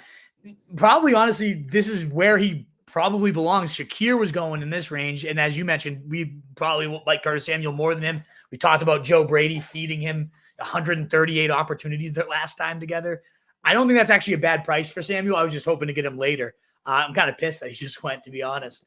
While we're waiting for it to come around to us too, you asked about Keon Coleman. I just wanted to point Jamaris Joseph. You asked at 412, so you might have been here when we talked about Aaron Jones to the Vikes. We don't love it yet. If the quarterback room is not making big changes, then it's really bad because Darnold sucks. But we do expect them to move up, take a rookie based on the moves they're making here. So we like Jones. Efficient last year. Definitely's got revenge on the mind, but he is a year older. The offense as a whole, does he fit? Like, it's not a great run scheme, but they do. I could see him getting used well as a receiver. But yeah, it was a big downgrade in our opinion compared to what he would have been with the Packers. So we talked a bit about that in more detail. If you didn't see that already, just go and rewind that. In terms of Coleman, I do get it. Like the 40 time was like a 4.6, something hideous. Yeah. But then when he was running his receiver drills, he hit like the highest miles per hour. And a lot of people tweet about how he's got the game speed, not the time speed. And I give me the game speed 10 out of 10 times over the time speed. I think the kid can play. And I think that if he falls to us right now, I would absolutely love it. I think that all the hype on him is negative right now. And he's a guy that has like Evans type of traits where they're so hard to evaluate, where they like don't separate a ton, but they're elite, at the contested catches in college. You're like, well, do I really want a guy that can't separate at the college level? Well, that was kind of knock on Evans. And then look at the career that he's fucking made. So it's like, is he going to be Evans? Probably not. But at 138, I'd find out if he's here. I thought you said you liked Coleman, no? It's definitely the time to invest. Just because you're right. All the buzz is negative right now surrounding Coleman, so he's trending down. And I think we go ahead and grab him here. I don't mind grabbing him 10 picks past ADP. It's just. Before we make the pick real quick, would you go Cooks because we have Dak just to stack them? Oh, I didn't see that even. What is Cooks ADP? 141, so probably gone. Yeah, I don't mind reaching on Cooks just for the stack. But Keon Coleman, he's one of those guys that it is very hard to project just like those physical contested catch guys. And the testing concerns me. I'll definitely be buying the dip here just because I'm a fan of buying the downtrending players when it might not necessarily actually translate to less production. Like you said, like he might just have that game speed and just tested poorly. We've seen it happen before. But yeah, it's definitely something to keep your eye on. And I think landing spot will play a really big role for Keon Coleman, because if he can play that outside contested catch role for a team and not really have to compete with another receiver to get that role, I think there's a good chance he works out. But if he's on a team where someone's already playing that role, I think he could stay buried on the depth chart, which would be concerning. And I just don't think I think he's just one of those receivers that's in danger of just staying buried on the depth chart like we saw with Quentin Johnston last year, just based on his profile. Yeah, it could be. We shall see indeed. But it could be a big body number one, but he's just I don't know. One of those big landing spots guys. Big landing spot guy for sure. John McDonald saying Henry too old, 30. Do I typically buy 30-year-old running backs? No. Do I make exceptions for absolute tanks that are still running at the 5th highest speed recorded among running backs last year, still ran for the second most yards after contact, most 20-plus mile per hour runs other than Breece Hall and Devon Achane? Yeah, I don't think he's too old. I think he still has it. He's one of the rare 30-year-old outlier running backs that I will buy into. And if I'm wrong, I'll be wrong, but just as like a fantasy locker room presence. I mean, you get off the bus and Derrick Henry's in all Ravens black, and like, what strikes the fear in your opponent more than Derrick Henry on the Ravens? I couldn't be more excited about that fit. So I am not on the too old train, and I believe you are not either, right? Yeah. I mean, I would say that about almost any other running back. That 30, I'm out, but Derrick Henry, you just have to stop thinking about him like any other running back just because he's not. Yeah. And I think, if I'm not mistaken here, Keon Coleman has fallen to us again. He's here. So we were just talking about taking him last time, right? I think we have to. Unless you're a huge Marvin Mims guy, which I like the opportunity for him, but I got to go Keon here, right? Yeah, Keon, yeah. Okay. Nothing's really – I want to be excited about Mims just because of the talent, but situation is less than ideal. Yeah, we don't know who's throwing him yet. So many big plays last year, though. He accounted for almost all of the Broncos' explosive plays last year. Even as a kick returner, it was kind of ridiculous. But what was his route participation? Where did it close at last year? What, 25% maybe? 25. Yeah, exactly. Yeah. Hideous. You just can't score if you're not going to be on the field. But it seemed like Sean Payton was aware that he wasn't getting him on the field enough. But I'll believe it when I see it. Yeah, they traded Judy away right after Payton kind of shouted it out. We shall see. Krana asking, "What's up, fellas? I'm excited for my Bears. It's certainly more exciting than they've been in very long time between Caleb Williams, DJ Moore, Keenan Allen. So what's the fantasy impact? Yeah, we talked a little bit about that in the Keenan Allen section. I think DJ Moore is not overly impacted, but this is a volume hog coming in there. And Keenan Allen, I think Moore definitely sees more targets. He does what Keenan Allen does, just better, younger, faster at this point of his career.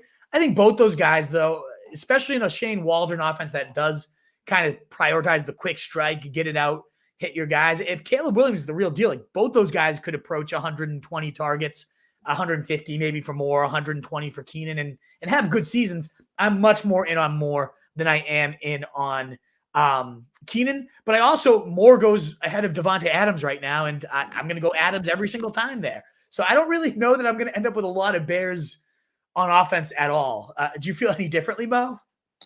Yeah, it'll depend on where their prices settle out, but I definitely prefer DJ Moore to Keenan Allen just based on the age, and I mean also he's got another year in the system. He's got a year ahead of him in the system. But yeah, I just don't think I'm going to have much of this Bears, especially if both of them are going in the first 3 rounds. And like you said, Devontae Adams going behind him right now. Yeah, that's a name I'm going well ahead of. Not well ahead, but definitely ahead of DJ Moore. I'm also, so we're on the clock, and I'll definitely respond. Yeah. I like Marshawn Lloyd a lot here. Great USC talent, a lot of speed, or Braylon Allen, big bell cow. Which one you like?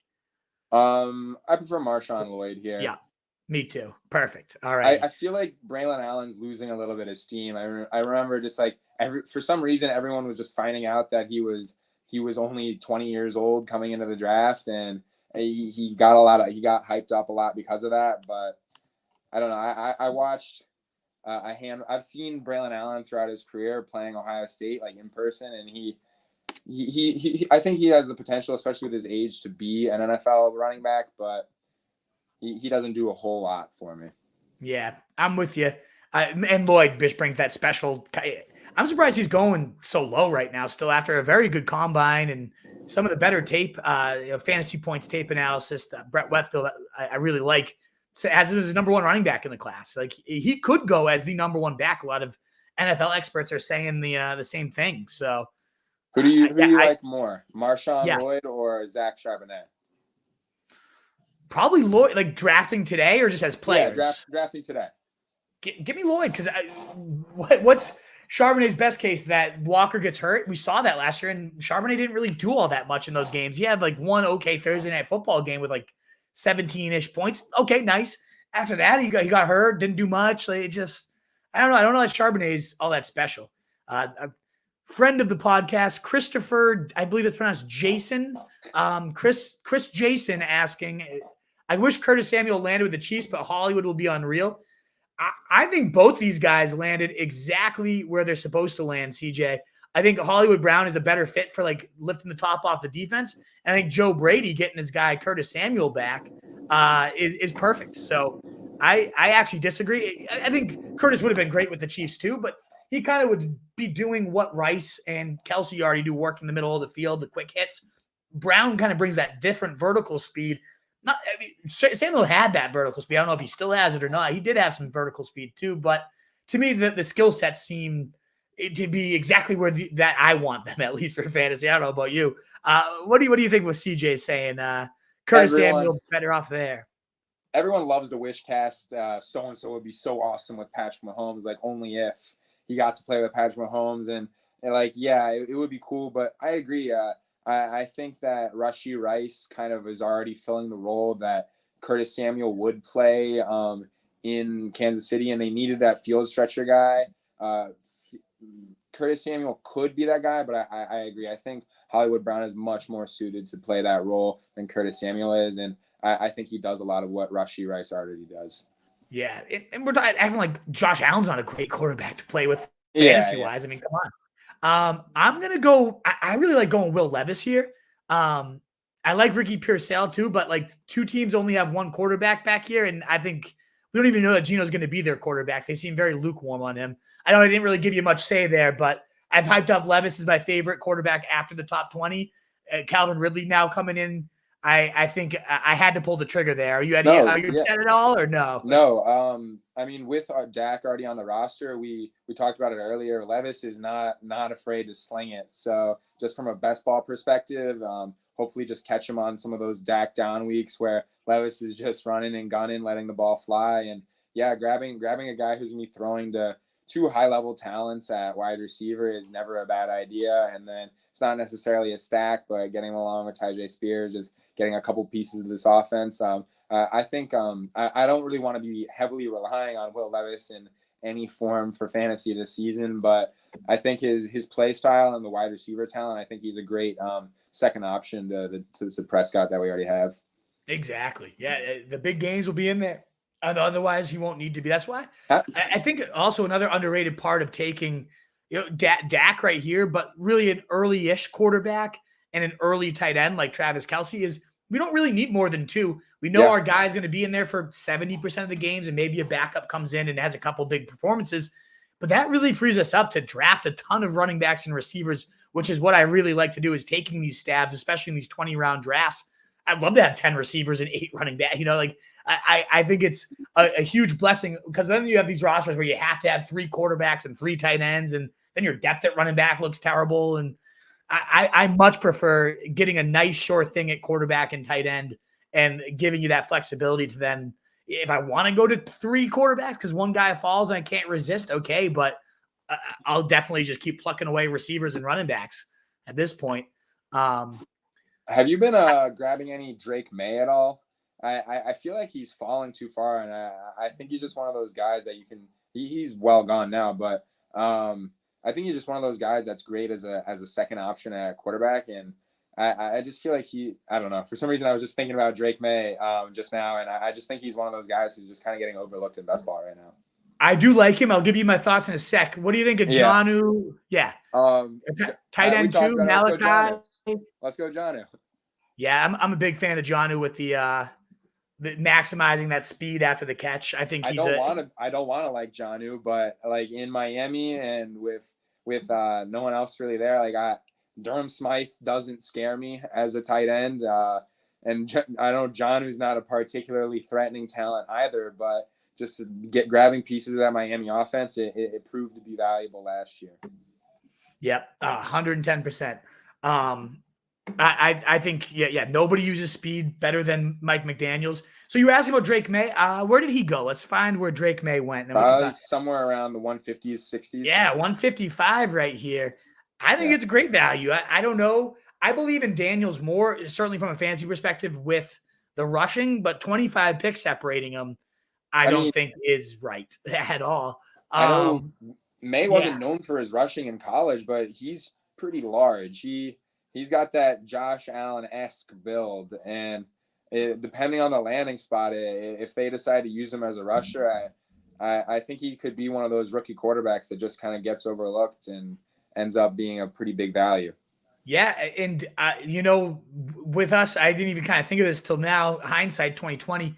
With us taking Justin Jefferson at 7 and a lot of buzz right now that the Vikings are trying to move up specifically for May, we could have maybe gotten a backdoor stack there with May if he did go there. And whoever ends up being that quarterback 1 for Kevin O'Connell with Justin Jefferson, some good weapons all around him, like that is one of the few value holes left to fill that are very intriguing. Certainly at the quarterback position, there's really not that many left that I want to know where they go. The Vikings is like whoever ends up being that starting quarterback. I mean, Josh Dobbs was like a quarterback 7 there. Yeah. Nick Mullins was the quarterback you had to have down the stretch run. Like Drake May could absolutely. And maybe it's JJ McCarthy. Maybe we use a last round pick on him if he's the rookie that ends up going there. But somebody's going to go to the Vikings and be a valuable quarterback in fantasy. It's not that hard when you have Justin Jefferson and a great play caller. So, yeah, Jake, that would be like, oh, man, maybe we should have taken May. But Kean Coleman here was just too much value to pass up. So it's shaping up that whoever ends up being the quarterback in Minnesota is going to be a guy who's drafted relatively later on in fantasy as well. And I agree, yeah. We saw it with multiple just complete randoms last year, Dobbs and Nick Mullins. And Jaron Hall, the other guy who got a nod, he didn't play very well. But, I mean, like Kevin O'Connell can just get it done, especially relying on Justin Jefferson and Jordan Addison potentially taking another step next year. So, yeah, I think that's a great just team to target, and especially considering it'll probably be a guy who's not going to be highly drafted. Yeah, absolutely. I know. I wonder who that quarterback's going to be. All righty. So we're up. What were you saying? Well, I'm just glad you tagged Will Shipley. I've been reading some about him just being one of like the all-around better running backs, and like just NFL teams in general just view him as one of those NFL-ready guys. So he could just be getting looks right away, or even if he's not getting looks right away, just keep up with whoever's got the starting role there and potentially get some looks down the stretch. All right. Let's do it. I'm a big fan. He's got that 3-down skill set, a lot of explosivity. Did he have his pro day yet at Clemson? If you did, I haven't seen any numbers from it. I know he didn't do the combine, so his pro day was going to be big. I was hoping I was going to bring up Noah Brown just because we have Tank Dell and Nico. It's almost like a wide receiver handcuff. We've seen him step in for 200-yard days when one of them misses. So I would have liked to get Noah, but so be it. We needed a running back. We only had 5 of them. I was just going to say, do you like Jatavion Sanders? But there he goes. Which I do, but we already have Kelsey and Jonnu, so I don't even know if I would have wasted one there. I do like Trey Palmer. As you know, somehow my most rostered guy right now is Demarcus Robinson, which is not what anybody was expecting. I mean, we talked about it, the McVay kind of situation where he picks his 3 wide receivers. It might change halfway through the season, but going into the week, you know who the top 3 wide receivers are in LA, and those are the guys who are going to play. The 4th guy really isn't going to get a look, and he just signed that extension. I think it was only 1 year, but he's going to be there next year, and they preferred him over Atwell down the stretch last year. So he's going to be getting the looks, and unless something changes, he should be getting all the looks in those 3 wide receiver sets. Yeah, he had huge days. Even in the playoffs, he was getting a ton of volume against the Lions in that one game. He had some crucial catches, and like you said, they went and immediately re-signed him. And how many times have we seen Robert Woods, Cooper Kupp, and Brandon Cooks all have top 25 wide receiver seasons? I don't think that Demarcus Robinson necessarily does that, but yeah, when McVay has his guys, he has his guys. I like going Demarcus here. I do like Trey Palmer as well, but I feel like Robinson's role is a little bit more secure. And you got like the idea of like, what if Kupp is just at this stage of his career, the hammies? What if maybe you got the number 2 guy for a good stretch to next year too? Not that you ever wish injury, but yeah, I'm big into Demarcus here. You like that, Click? Yeah, I do. I mean, just like sweet. I just love the consistency. We'll keep the trend going. Offense. Hey, but this time last year, the guy I drafted in the last 2 rounds of every draft was Tank Dell, and that was even early. I guess maybe not in these big, not until he landed with the Texans, so maybe not in these drafts, but in the early best ball manias, I've got a decent track record with the last 2-round receivers here. One question I do have: did AJ Dillon officially sign with? He's expected to sign with the Packers, but did he? Because I heard the Cowboys were bringing him in. I don't like AJ Dillon at all. I don't think he's good. But whoever becomes the Cowboys running back, like we talk about Vikings value hole, the biggest value hole in fantasy right now, in my opinion, is either the Chargers wide receiver 1 or the Cowboys running back 1. They did agree to terms with AJ Dillon. Oh, it's official? Okay, so he won't. That's also why I queued up Zeke, because a lot of beats there, like kind of thinking that Zeke is just going to be a 1-year like Band-Aid, and they sign somebody else next year or draft somebody else. In Dallas, you're saying? Yeah, in Dallas. There's a lot of rumblings that Zeke might just go there and kind of be like a gross holdover for a year. They need it. They need it. Who are they going to roll out there? Familiarity. If Zeke signed with Dallas today, where is he getting drafted? Probably at least 130. You know what I mean? Like, if he's going 130 and the only other guy in that running back room is Deuce Vaughn, I'm going to have a concerning amount of Zeke Elliott on my roster. So even better. So let's say, like, okay, you're right. He probably will be going top 100. And right now he's going 221. We're most likely, he's the guy I have queued up right now. And he's kind of become, now that like we got Will Shipley, but he was my like last round, 2-round running backs. Him, Dylan Lobb, and I've been getting a lot of Zeke Elliott lately just because I do think there's a chance he ends up being that running back 1 for the Cowboys and is suddenly going 120 picks more. So even no matter where he ends up, like he'll probably, obviously the best case is Cowboys, but if he's a backup somewhere, we saw it with New England last year, eventually had 5 games where he was a top 10 running back for the last 6 weeks of the season. Like, I don't think Zeke's great. I think he's cooked, and yet he can still shoulder volume and just kind of keep getting it done. So he's like the ugly last round guy that I really don't mind at all. I mean, when I come down to these last few rounds, I'm just trying to think about opportunity costs. Like, well, what do I stand to gain versus like what do I stand to lose? And you've said it, yeah. He's proven even last year he can handle the workload. It might not be the prettiest thing ever, but he can get it done. As we're on the clock here, when was Zeke? Yeah, I had to. Yeah. I would like to go with Jake probably a if he ends up in receiver with Dallas. his last one, although we do have a great cast. I've become a big sneaky fan of Greg Dortch now with no other receivers there. I do like Darius Slayton a lot. Is Jalen McMillan gone? I do like McMillan as a rookie. Yeah, I think he's gone. Yeah, he is. Is there any receivers late round that intrigue you? I can pull up the. Well, very early on, Josh Palmer was going way, way, way too late, and I was grabbing him a lot really late on. Yeah. Michael Thomas, like being connected to the Bengals, like I don't think I can be back in on that, but maybe if he signs with a great spot. But I think just situationally, Greg Dortch seems to be our best option here, just because there's not much of an option. They'll obviously like draft someone, but none of these names are particular. They don't really move the needle for me. Yeah, unless you wanted to go Dylan Law, like our running backs are certainly more sketchy than our receivers, but we already have 7 of them, and like I'm not looking to draft 8 running backs. Yeah, I have a couple builds with 8, but they're even worse running backs than this.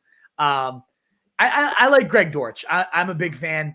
There was Barrett had a good tweet like last year where for DFS purposes, whenever Dortch played 65 or more % of the snaps, he ended up averaging like 18.9 fantasy points per game, was like the wide receiver 13. So at this point, how's he not playing 60 to 70% of the snaps? You know, he's always balled out when he gets the chance, little Greg Dortch. Yeah. And after watching you last season put on a clinic in the final 2 rounds of drafts, I tend to defer to your judgment here later on in drafts. I mean, I ended up with a fair share of Jerome Ford last year and Tank Dell because of you. Yeah. So we'll go down the Greg Dortch path, but I think that Arizona receiving room is set to have some major changes before August rolls around, though. Oh, absolutely. Somebody else will be the number 1, probably Marvin Harrison. Trey McBride will get more too, but if Dortch is the number 2, I think he's going to have a couple useful days at least. And this late, I also really do like Darius Slayton right here. I've been going him more than Greg Dortch, but that's kind of why I want to add a little late round Greg Dortch here. Yeah, we banged out that sleepers episode last year. I think we hit like 7 of like 10 guys that were going after pick 120. It was a really good. We had Kyron Williams, Tank Dell, like it was solid. We had a lot of good fades as well last year. I remember we had Pitts on the fade list. We had Ekeler on the fade list. We had Diontae on the fade list. Mopping up these last rounds. I'm really hoping to have some strong last round takes this year, just because it proved to be so valuable last year. Yeah, it really is, and that's part of me. Like I had, like I said, Tank Dell was the auto pick. Then he started to go up in drafts. I didn't have as much of him, so like I got to balance my portfolio.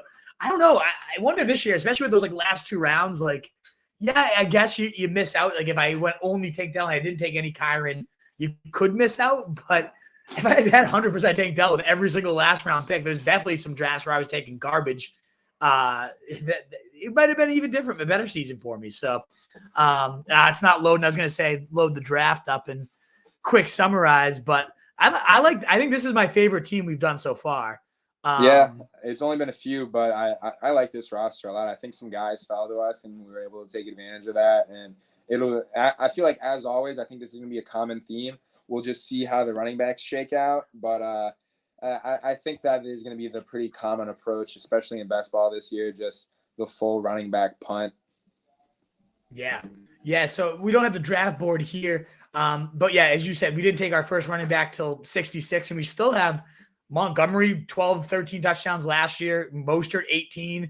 Chase Brown could explode with no Mixon there. And if something happens to Zach Moss, my God, like would be a league winner. Tajay Spears now going, 40 points, 40 picks cheaper than he was just 3 weeks ago. Lloyd could be the number 1 running back of this class. We got him at 160. Like for sketchy running backs, after not going, pick 66, to then have this receiver for Jefferson, Nico, Tank, Rome, maybe the wide receiver 1 for the Chargers, or Got to be wide receiver one somewhere. I love Rome. McConkey. The gap between Marvin Harrison going at pick 18, probably going to be be Kyler Murray's number one. That's not a bad spot, but like Rome could very well be Justin Herbert's number one and go bananas. Yeah. Love Lad, Cooks. Coleman, 30 picks almost after ADP, and then two of my favorite late round guys and Robinson and Dortch to mix in with like Kelsey. This is a squad. This is our favorite one. My favorite of the ones we've done so far. I think we've ended up with a good roster. The lack of tight end depth is slightly concerning, but you kind of got to go 2 tight ends when you pick up Kelsey. Yeah, I had drafts last year. I was going 1 tight end with Kelsey. That was like, I thought was the edge to, and it worked out okay. A couple of those teams advanced. So I think we're okay, and I think the Jonnu provides that like big play type of upside behind Kelsey. The one thing that I'm actually done, I think you're bringing up a good point, and I think this is something to wrap up on, and maybe we can talk about, is I don't mind going like Kelsey, and then if McBride or Andrews falls to me the next round, taking like a round 4 and round 5. I have a lot of also like Kittle and Kincaid, because last year, I mean, some of the biggest games, I found myself at DFS often double, like going a tight end and then my flex being a tight end, and that worked out pretty well for me a lot of times. You were getting 20-point days out of like 5 or 6 tight ends pretty regularly. So you don't typically picture having a tight end in your flex very often, but to have like, if we had done like Kelsey, I think McBride was gone, but Kittle in a round or 2 later, like, you're always going to have probably a 15 to 20 point tight end, and then plenty of weeks where you might have both of them in there. I think it's a much more viable strategy than it's ever been. If you get 2 of those kind of top 6 guys or so. That's just like one last little strategy thing I've been thinking through lately. I think it's being driven by like the failure of the elite tight end last year. Like Mark Andrews didn't really work out for anyone at his price just because of injury. Kelsey didn't work out just because it just wasn't one of he didn't have another historic tight end season. But so they're all being pushed down into that 4th, 5th round range, where we saw a lot of guys going in up in the 3rd round last year. I mean, I think by the end of the summer, Darren Waller was being pushed up into the 4th round, and he was a dud at that price.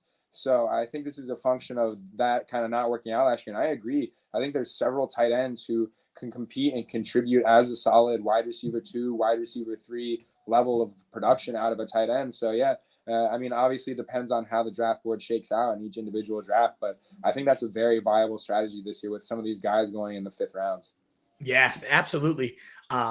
Well, yeah, exactly. 100%. Like the Laportas, the last year really became a very viable strategy. Even in my redraft leagues, I had Laporta and Kincaid on a team, and that became like my flex. Like I've never really done that. So I don't see why we don't kind of treat best ball that way, where you could have like 2 really good tight ends. I've been messing around with that in some drafts, and I end up liking the teams a lot, because you can still have 4 good receivers, 2 bang out tight ends, and then what we just did at running back. And I like it. We had a few interesting. Yeah. What were you going to say? I ran McBride at the flex last year, and it worked out like on a team on a couple. Yeah. It's doable. I regret it, because I loved McBride. I picked him up anywhere I was needy at tight end, but I had Kelsey in a lot of leagues. So it's like, I don't need to burn my pick, but like you watch him do 20-point weeks every other week, and it's just like, I wish I had McBride as my flex now. Like, 2 tight ends is more viable, but there's only like 6 or 7 guys, but if you can get 2 of them, it makes sense. I was going to mow through the mailbag. Do you have a few more minutes, Mo, or do you got to kind of get out of here? Let's just plow through these. And I think there's only a handful left, so it shouldn't be too bad.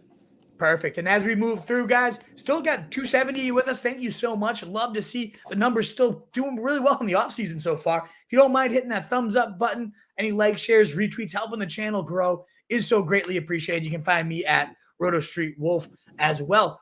Does Zay Flowers get impacted with Henry there or no? My gut reaction is there have always been top 3, as we talked about, in rush attempts anyways, including last year, number 1 in rush attempts. And Zay Flowers still had a great year. So maybe it caps like how high of a ceiling we can project him for and what he can ascend to. But in terms of negatively impacting what he did last year, I don't think so. In fact, the play action will be that much more deadly. A more overall efficient offense in general can't hurt. So I don't see this. Yeah, Henry's going to absorb a decent amount of volume, but they already were running the ball at the highest clip in the NFL. So I don't see much changing. What about you? Yeah, no, I don't see how Henry arriving impacts Flowers. He's not going to eat up a big share of the target pie. So yeah, they don't really seem correlated. They were already a run centric offense, and Henry will benefit from that. But I don't think Zay Flowers takes a step back. No, not at all.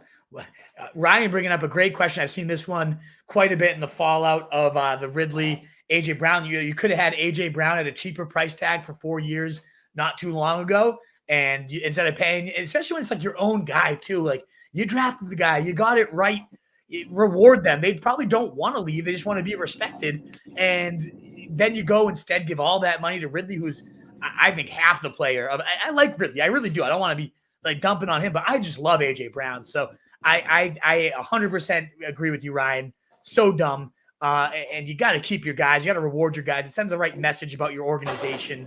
I am fully on board with what you're saying here, Ryan. Do you agree? Yeah, there's nothing really other to say than the Titans obviously blew it here with their wide receiver room, and they're scrambling to find answers after realizing that they screwed up. Yeah, exactly. And Ridley's not a bad fallback plan, sure, but to pay him more than AJ, yeah, I don't get it. Chrono, where would you, your boy Kyle Pitts? Where do you go him now that he's got a good QB in Cousins? Jacobs a round one pick. So asking about a lot of the free agents. So we did talk, Chrono, a bit about a lot of the guys you're talking about in last week's show. If you want to run that back and watch that, not that we won't answer your question here, but we went in probably a little more depth than we will there. So for Kyle Pitts, I have him now at, I believe, my tight end 7 or 8, which is as high as I've ever had him. And I'm not afraid of it. I think all he's really needed is a quarterback. We've seen the unrealized air yards, 1,000 yards as a rookie. Like there's so many, all the reasons you strung your case for him last year, like were fine points other than the fact that Desmond Ridder was still his quarterback. But every case you made for him wasn't invalid. And now he's fully healthy too. The one thing I will say is I've seen him going ahead of Andrews now and like going ahead. I saw him go tight end 3 in a draft. And I think it's kind of that, like what we saw with Drake London going 15, Bijan going 4. Like it is a big upgrade for all these guys. They are no doubt going to be better, but they are now getting drafted at their ceilings. And I'm not going to take Pitts ahead of McBride, ahead of Andrews. And so I haven't ended up with him much because he's kind of fallen. I don't even remember where he went in our draft. I'll look it up while you're giving your Pitts take. But I like him. It's a definite. Yeah, I haven't drafted him once since it's happened because his price has just gone crazy. So yeah, what are your thoughts, Mo, on you talked about that argument I made last year. Like, Kyle Pitts, all he's needed is quarterback play, and he's finally gonna have it. And I could probably make the same arguments last year. Like Pitts had the same season. It was just disappointment because of poor quarterback play. But I'm pretty comfortable taking him as like a mid-tier tight end 1. I think tight end 6 or 7. I'm not taking him ahead of like Andrews or Kittle or any of those guys, but I think right behind that group, like as that next tier, excuse me, as that next tier of guys is a good option, and that'll probably put him somewhere around the 6th round of drafts. And I don't think that's horrible. I'd prefer him somewhere near the 7th, 8th round. I'm interested to see where he went in our draft, but right now I looked it up. I have it right here. 47th overall, tight end 3 behind only Laporta and Travis Kelce. Andrews and McBride both went after him. So, case in point. That's ridiculous. Yeah, too early for my blood. It's odd. Like the shiny new object, the upgrade. I get it all. All makes sense. You dying on us over there, Mo? You okay? If you got to run, I've had a bad cough these last few weeks. I get it too, man. Oh, I'm all good. I may have to step out though. Yeah. Yeah. Feel free to tap out, brother. It's been always a pleasure. Thanks for coming on. I can't wait for next Monday to see it's crazy how wildly different these drafts have been in just a 1 week span, So yeah, it's fun to do these weekly. I think it's a really useful exercise. We'll be back next weekend. I'm sure. Yeah, we'll have some price changes to talk about, but it will be interesting to keep up with these prices throughout the summer and just talk about who those guys who have been falling and rising. But just like one last point on Kyle Pitts, don't get too excited. I said before that. You die. Your last gasping breath, Kyle Pitts. make sure you're cautious with those Falcons guys. Yeah, yes, indeed. All righty, Mo. Cheers. We'll chat next week. See you, brother.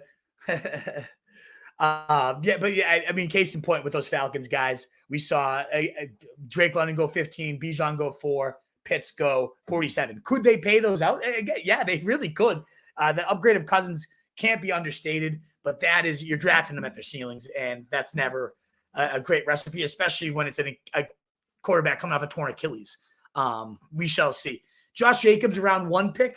Not round 1, but he's my running back 9 now, Krana, right in the late round 2 in my rankings. He's going right around there now. In best ball, was going around pick 50. All the volume in the world in an ascending offense. All reasons to love him. And if T is gone from Bengals, would you pick Chase? Oh, that's a great question. It seems to me like they're going to hold on to him, but let's assume he's gone. The numbers I don't have exactly right off the top of my head, but in games without T. Higgins, even with T. Higgins, the numbers show that Chase has become the 1 and T's the 2. It used to be a 1A, 1B. So in the games without T, I think it was something absurd, like 14 to 15 targets a game. Yeah, I mean, Chase was going bananas. So I wouldn't take him over Tyreek. I wouldn't take him over CD. And it depends on what the Vikings do at quarterback. If it is Sam Darnold, then I would take Chase over Jefferson. And I don't think that's a bold take at all. I would probably take him number 4 overall in best ball drafts. He's already going 5 or 6, but yeah, like I don't think even without T, I don't know that I could go over CD or Tyreek myself. I think he'll always be the 3rd would be the highest I have him. Krana, again, where's your food questions, by the way, Krana? We appreciate those ones more. These are all great questions. I'm nervous to draft Tyreek because of age concern. Nah, receiver's a different type of cliff. He's 29 right now. There's no age concern. He looked just as explosive as ever. So I'm not worried there.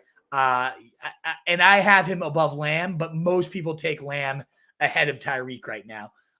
I do these drafts to get exposure to both. If I have the 2nd overall pick, I've taken enough Tyreek that I'm now starting to go CD Lamb just because I don't have much of him yet. But I personally, Lamb did outscore Tyreek, and he's younger, and the running game is going to be even worse next year. So there's definitely a very strong case for Lamb to be the number 1 receiver, and I'm starting to buy it myself. Marquise Brown stays healthy, round 5, 6 picks. So we saw tonight he's gone from pick 120 to 75 in a week span. And I want to say it's worth it, but you do got to think, okay, Rashee Rice, Travis Kelce, clearly ahead of him in the target totem pole, in my opinion, after what happened last season. Now, I think he's a pretty close 3rd here, Marquise Brown, but we're not going to just abandon Pacheco and all the good things he's been bringing to the table for him. So 5, 6, no, I think that's a little rich for me. I had been taking him I actually really liked him at 120 when he was a free agent. No one really knew where he was going. I have a decent amount of Marquise from there. And then when he signed, I was still kind of reaching at 90. That's where I had this is right where I kind of have Marquise. I think in my big board, he probably is right around 80. So he's right around that 6-7 range, Krana. But I do think, he's the 3rd fiddle here. Just got out of parent-teacher conferences, didn't miss the draft. No, you did not, Tunes. Hopefully the conferences went well. How did I end up with Fields and Wilson? I know. That is a brutal beat for you. I think on the lesser extent, I had a similar with I have Pollard and Tajay Spears. It's finally Spears looks like he's going to get unleashed. And then, of course, Pollard is the one back that has to go there and ruin his value. So I think quarterback's a little bit more damaging in a super flex. So, yeah, that sucks, Tunes. I don't know how you ended up with that. What do you think about a potential J.A. Gabe Davis stacked mass football guy? Gabe Davis is now with the Jags, actually. So no more stacks there. I loved stacking Josh Allen. I want all the pieces of the Bills I can get. Gabe Davis ain't there anymore. And how do I feel about Davis now with the Jags? I don't know. I look at it like you had the clear running 95% of the routes with the Bills with a gunslinger and Josh Allen, and that's what you did. I don't see how you do better here unless he was just misused, and I don't think that was the case. So I'm not a big – I was – trust me, Daddy Davis, I was all over the moon for him not too long ago, and call me bitter, but I'm done. And Jags are not changing that for me here. Chase Young to the Saints. He had his moments with the 49ers, but – he just kind of fizzled out, though. Remember when he was the defender that any team would want to build their defense around with it after that rookie year, looked explosive. And yeah, he really, I think it's a good move. Yeah, sure. But yeah, I'm debating to go hero running back again this year, won 3 titles. Hey, let's go. Picking up White, C. Brown, Cook. I can't get Henry or Saquon or Jacobs. What do you think? So Chrono, I am definitely, and when I write my draft guide this year, I used to be running back. You know, you got to be the bell cow breeder. You got to have 2 horses. It's the biggest edge you can gain. And I couldn't be further from that now. You saw the draft we did tonight, 4 receivers. I think 6 picks until we even sniffed running back. And redraft's a little different. Running backs do go faster in redraft than they do on these underdog teams. But even still, you know, my teams that I won last year, I had Henry as round 2, and then I didn't take a running back to like Montgomery round 7, and I had the most ridiculous receiving core. I had Kelsey, who wasn't even that good, and still I couldn't be stopped. I think I've really finally bought into the idea of the fragility of the position. You're always going to find Chuba Hubbard, these gross guys that just pop up and get 20 touches, and they start to carry your team. When you have these wide receiver anchors that are getting 12 to 20 every week with some 30-point blowups mixed in, like I'm all about it. Whether it's hero running back or zero running back, and I'll never go like some people just take it so extreme where they're like, it's like a contest. How late can they go until they draft their running back, right? Like round 10, I didn't take my running back till woo. I'm not like that. Give me Montgomery round 6 and 12 touchdowns, and then Raheem Mostert in round 9. I want my running backs, but there's just some great guys. Like there's some great guys that you can get round 5 through 9 right now. I love it. So Ken Walker round 5. I don't think redraft again is going to be quite the same. So we'll do some mock drafts, non-underdog, as the season gets closer. But I am all about either zero or hero running backs now. The proof is there. Thank you, Jaws. I'm glad you enjoyed the show. Great draft, says Jamaris Joseph. Thank you. I thought that team was great. I have a few teams. It's not quite my favorite of the year yet, but that was a really good team. The best that me and Mo have drafted live here. So I'm glad you enjoyed it. How much do you value Swift specifically in the red zone? Ryan, that's a tough one because you look at like the red zone competition there, Roschon and then you got Khalil Herbert. Neither of those guys are necessarily huge backs that definitely demand the red zone volume over Swift. In fact, neither of them are probably right around the same size. So to me, yeah, he'll probably get some volume. I think it's a boost that Fields is not there in the red zone. I think that's the bigger thing is now Fields will not be vulturing him. And Caleb Williams, sure, he's mobile, but he's not Fields. You're designing stuff for him at the goal line, right? So I think this is a good spot for Swift for red zone. But he's not, even though there's no one that's clearly like, I should be the goal line back ahead of you. There's also like, they could just be like, yeah, Roschon, this is where you could give your breather to Swift. And Roschon becomes the goal line back, and Swift's just pull off the field. He doesn't demand I get the red zone work either, if you know what I mean. So it will be interesting to see how it shakes out. I don't necessarily love Swift right now. In his range, I typically go James Conner, clearly the guy in the red zone, versus Swift, who's maybe going to lose it. So that's my initial take until we kind of hear otherwise. I don't think it's not that he can't get it done in the red zone. In fact, Swift's been pretty good in the red zone, but he doesn't command, I'm your red zone back. So if Roschon got it, wouldn't shock me. Jamaris Joseph, who do you like more, Nakua or Laporta? I've got them in my keeper league, and I'm not sure who I should retain. So if it's just a vacuum, Jamaris, let me know in the comment as I'm analyzing this for you. Is there a penalty to keeping them? Like, do you lose around 15 for Nakua and around 12 for Laporta? But if it's just the same cost, it's just a matter of you get to keep one. I do prefer Nakua. I have Nakua as a top 10 guy. I have Laporta like a top 30-ish guy. Maybe my number 1 tight end, Laporta. And that's a nice edge, it is. But Nakua is quite possibly, in my opinion, is the next Cooper Kupp. I think we saw that with Kupp healthy and on the field, and especially in the playoffs. Nakua goes and sets the rookie record for receiving in a playoff game. I think Nakua is the guy. And I am all about him. He's a top 10 pick, in my opinion. And so as long as there's no huge discrepancy, in fact, Nakua is probably cheaper for you, if anything, in your keeper. I like Nakua there. I think he is an absolute anchor moving forward. And I love Laporta, but I think Nakua is going to go in round ones in a lot of leagues. Laporta is probably going to go round 3. So you have a shot to get Laporta too, as well. Bulldog, salute to you as well, brother. Great to see you. Thanks for popping in. 1-2 ships. Let's go. Let's get another. I capped off at 2 out of 6 last year. I made, I think, 4 out of 6 semis and then got knocked out by a couple bad turns. You guys know how it always goes. You get knocked out of your semis, and then your team goes absolutely bananas in the third place game. It's just like, I would have won my league had my team not just completely crapped its pants in the semis. Tails old as time, but I ended up taking down 2 as well. So it felt good to at least have a couple, but still not my biggest one yet. I've got 2, but I haven't had it in a while, so I'm missing it. But yeah, I'm glad to see that you got two Bulldog. And my guy Giuseppe popping in and saying hello. Great to see you. Thank you.